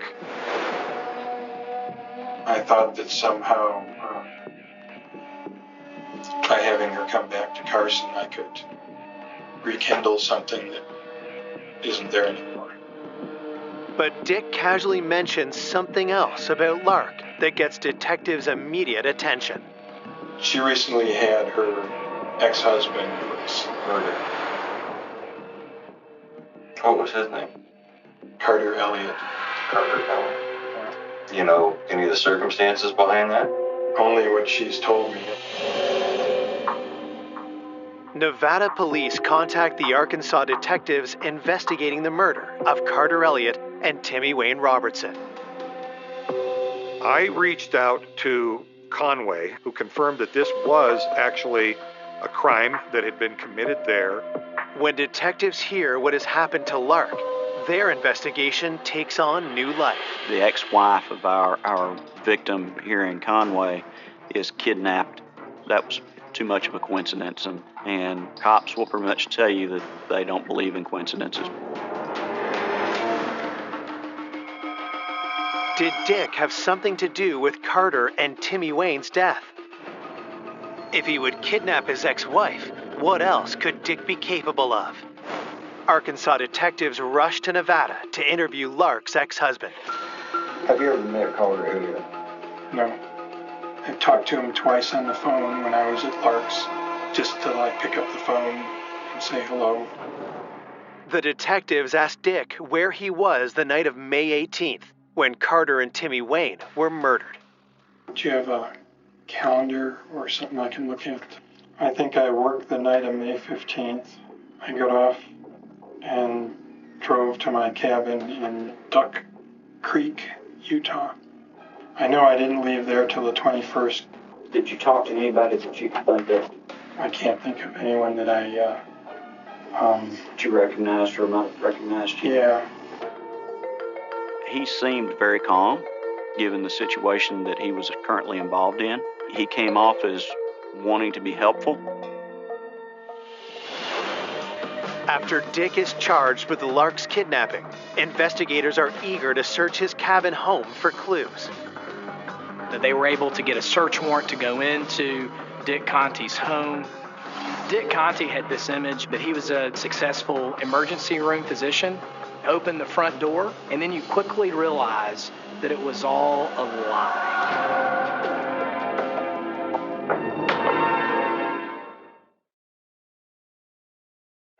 Detectives investigating the double murder of Carter Elliott and Timmy Wayne Robertson are executing a search warrant at the cabin of Dick Conti. The Nevada doctor has just been arrested for kidnapping his ex-wife, Lark Elliott, whose first husband was Carter Elliott. From the outside, it was very picturesque. Once you got inside the cabin, you realized that he lived kind of like a hermit. It was very dirty. There was evidence that animals had been in and out of the house. Then, police find something even more disturbing. Everywhere in that cabin, you could pretty much reach a firearm. The volume of weaponry we found, it was pretty extraordinary for one person. He had more firepower than our SWAT team had. That isn't the most troubling discovery detectives make. He had a large hook that was in the ceiling. We also found that there were hidden video cameras all over the house. But nothing prepares detectives for what they find next. Investigators found maps to Conway. He had notes related to Carter Elliott, his address, letters from Dick Conti to Lark that said that he was willing to do anything to get her back, and the books that discussed how to be a silent assassin. The next discovery is even more damning. We found blue tip laser safety slugs, the same type of ammunition that was used to kill both of our victims in Conway. For Dick Conti to have the same type of ammunition really raised our suspicion that Dick Conti committed these homicides. As police collect evidence from the cabin to take back to Arkansas, investigators begin to try to answer crucial questions. Did the Nevada doctor execute Carter Elliott and Timmy Wayne Robertson in cold blood? And if so, why? Dick Conti, by all reports, was a very competent emergency room physician. You have to stop and question what was the motive. Detectives sit down with Lark to learn more about her second husband. I mean, there's so much about him that is bizarre. He had, I felt like, 2 different lives. He portrayed himself to be this, a doctor upstanding in the community, when in fact his other life he had guns, everywhere, weapons everywhere, in his house. And that's not something that I wanted to be a part of, was his other life.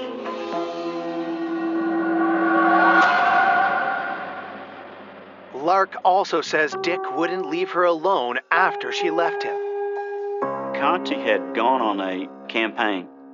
He begged Lark to come back through phone calls and sending her letters and cards. When the little things didn't work, then he would escalate. Was it possible Dick Conti's obsession with Lark caused him to target her first husband, Carter Elliott? Did you ever make any statements to anybody about you might consider reconciling with Carter Elliott? Not to my knowledge. Did you and Conti ever discuss Carter?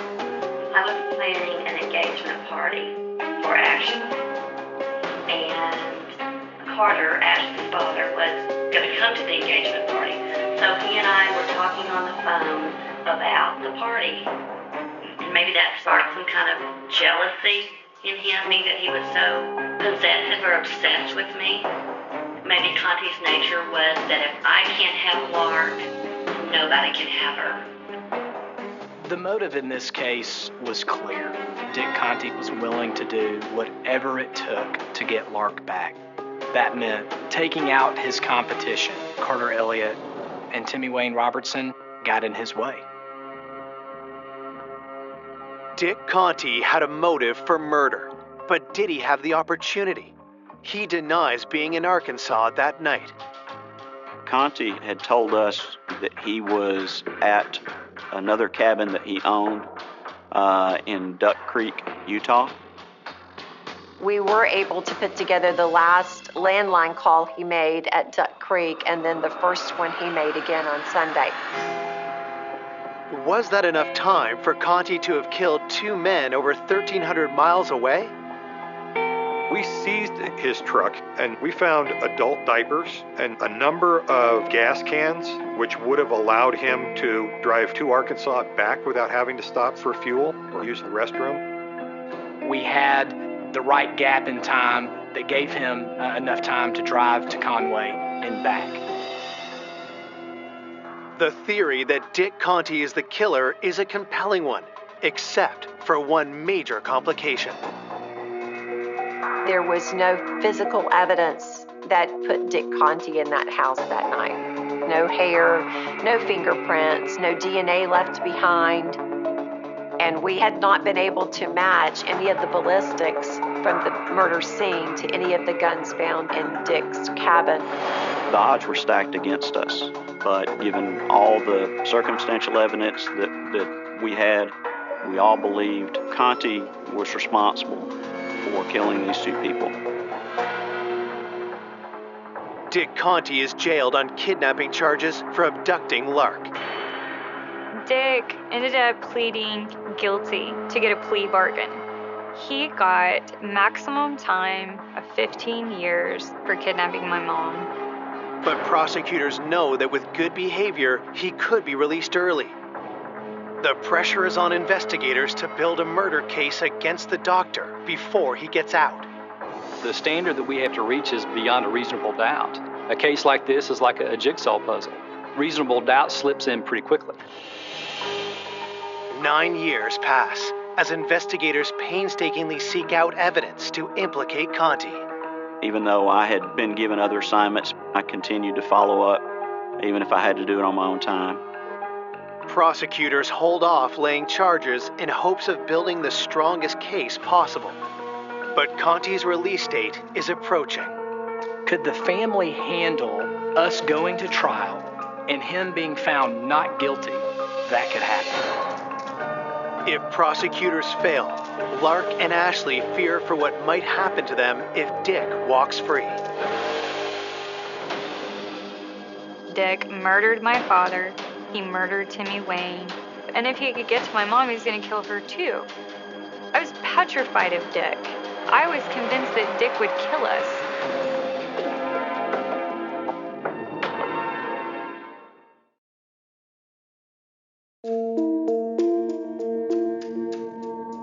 Almost a decade has passed since Carter Elliott and Timmy Wayne Robertson were brutally gunned down.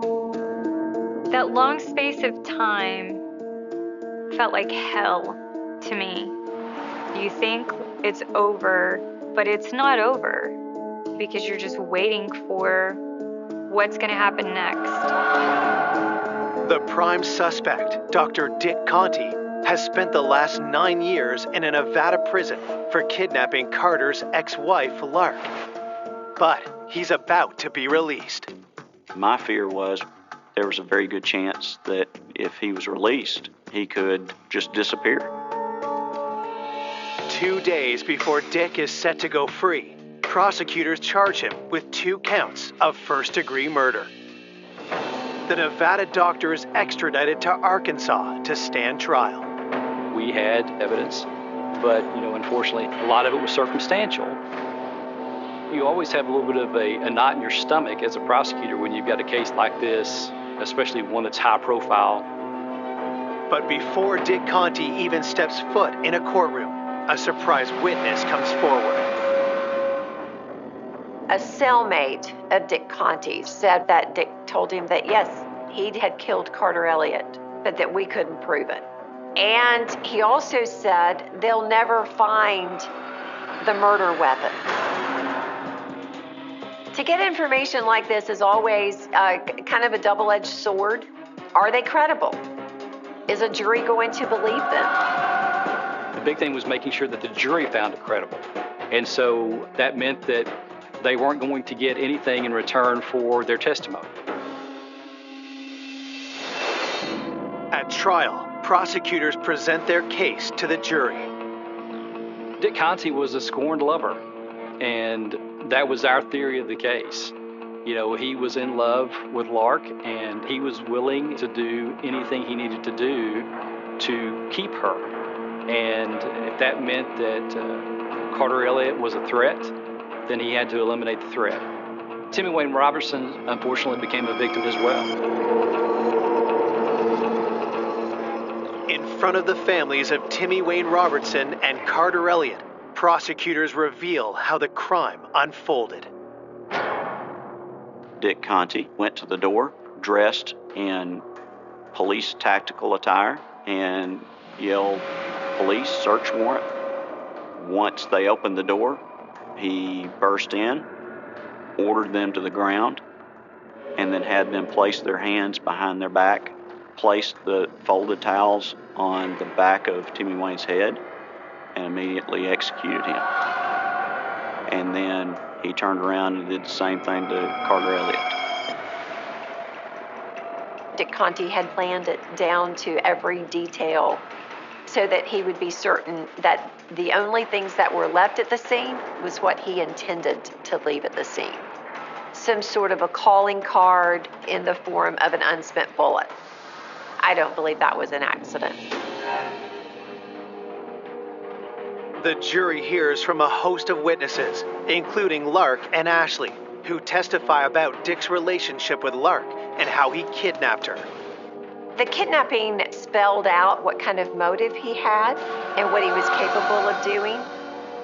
The defense argued that with a lack of DNA, with a lack of fingerprints, with a lack of a murder weapon, a case was just merely circumstantial. And they also said that there was no reason for Dick Conti, to commit these crimes. On January 22nd, 2013, after only 40 minutes of deliberation, Dick Conti is found guilty of 2 counts of capital murder and sentenced to life in prison. I felt relief. I felt like justice had been served, and I feel like he received the punishment that he deserved. There was a relief. That there was some level of accountability and justice for the family and for our community, but also justice is a pretty poor substitute for the loss of a loved one. For Ashley Elliott, the memory of her father and friend are not in how their lives ended, but in how they were lived. If people think of my dad, I hope they focus on the positive things that he did in his life. He left a legacy behind, which is my brother, and myself, and our children. And he was a wonderful man. And Timmy Wayne, I just will never forget Timmy Wayne's smile. And he was just gentle and kind and just as country as they come. And I loved that about him. And he was just there anytime I needed him.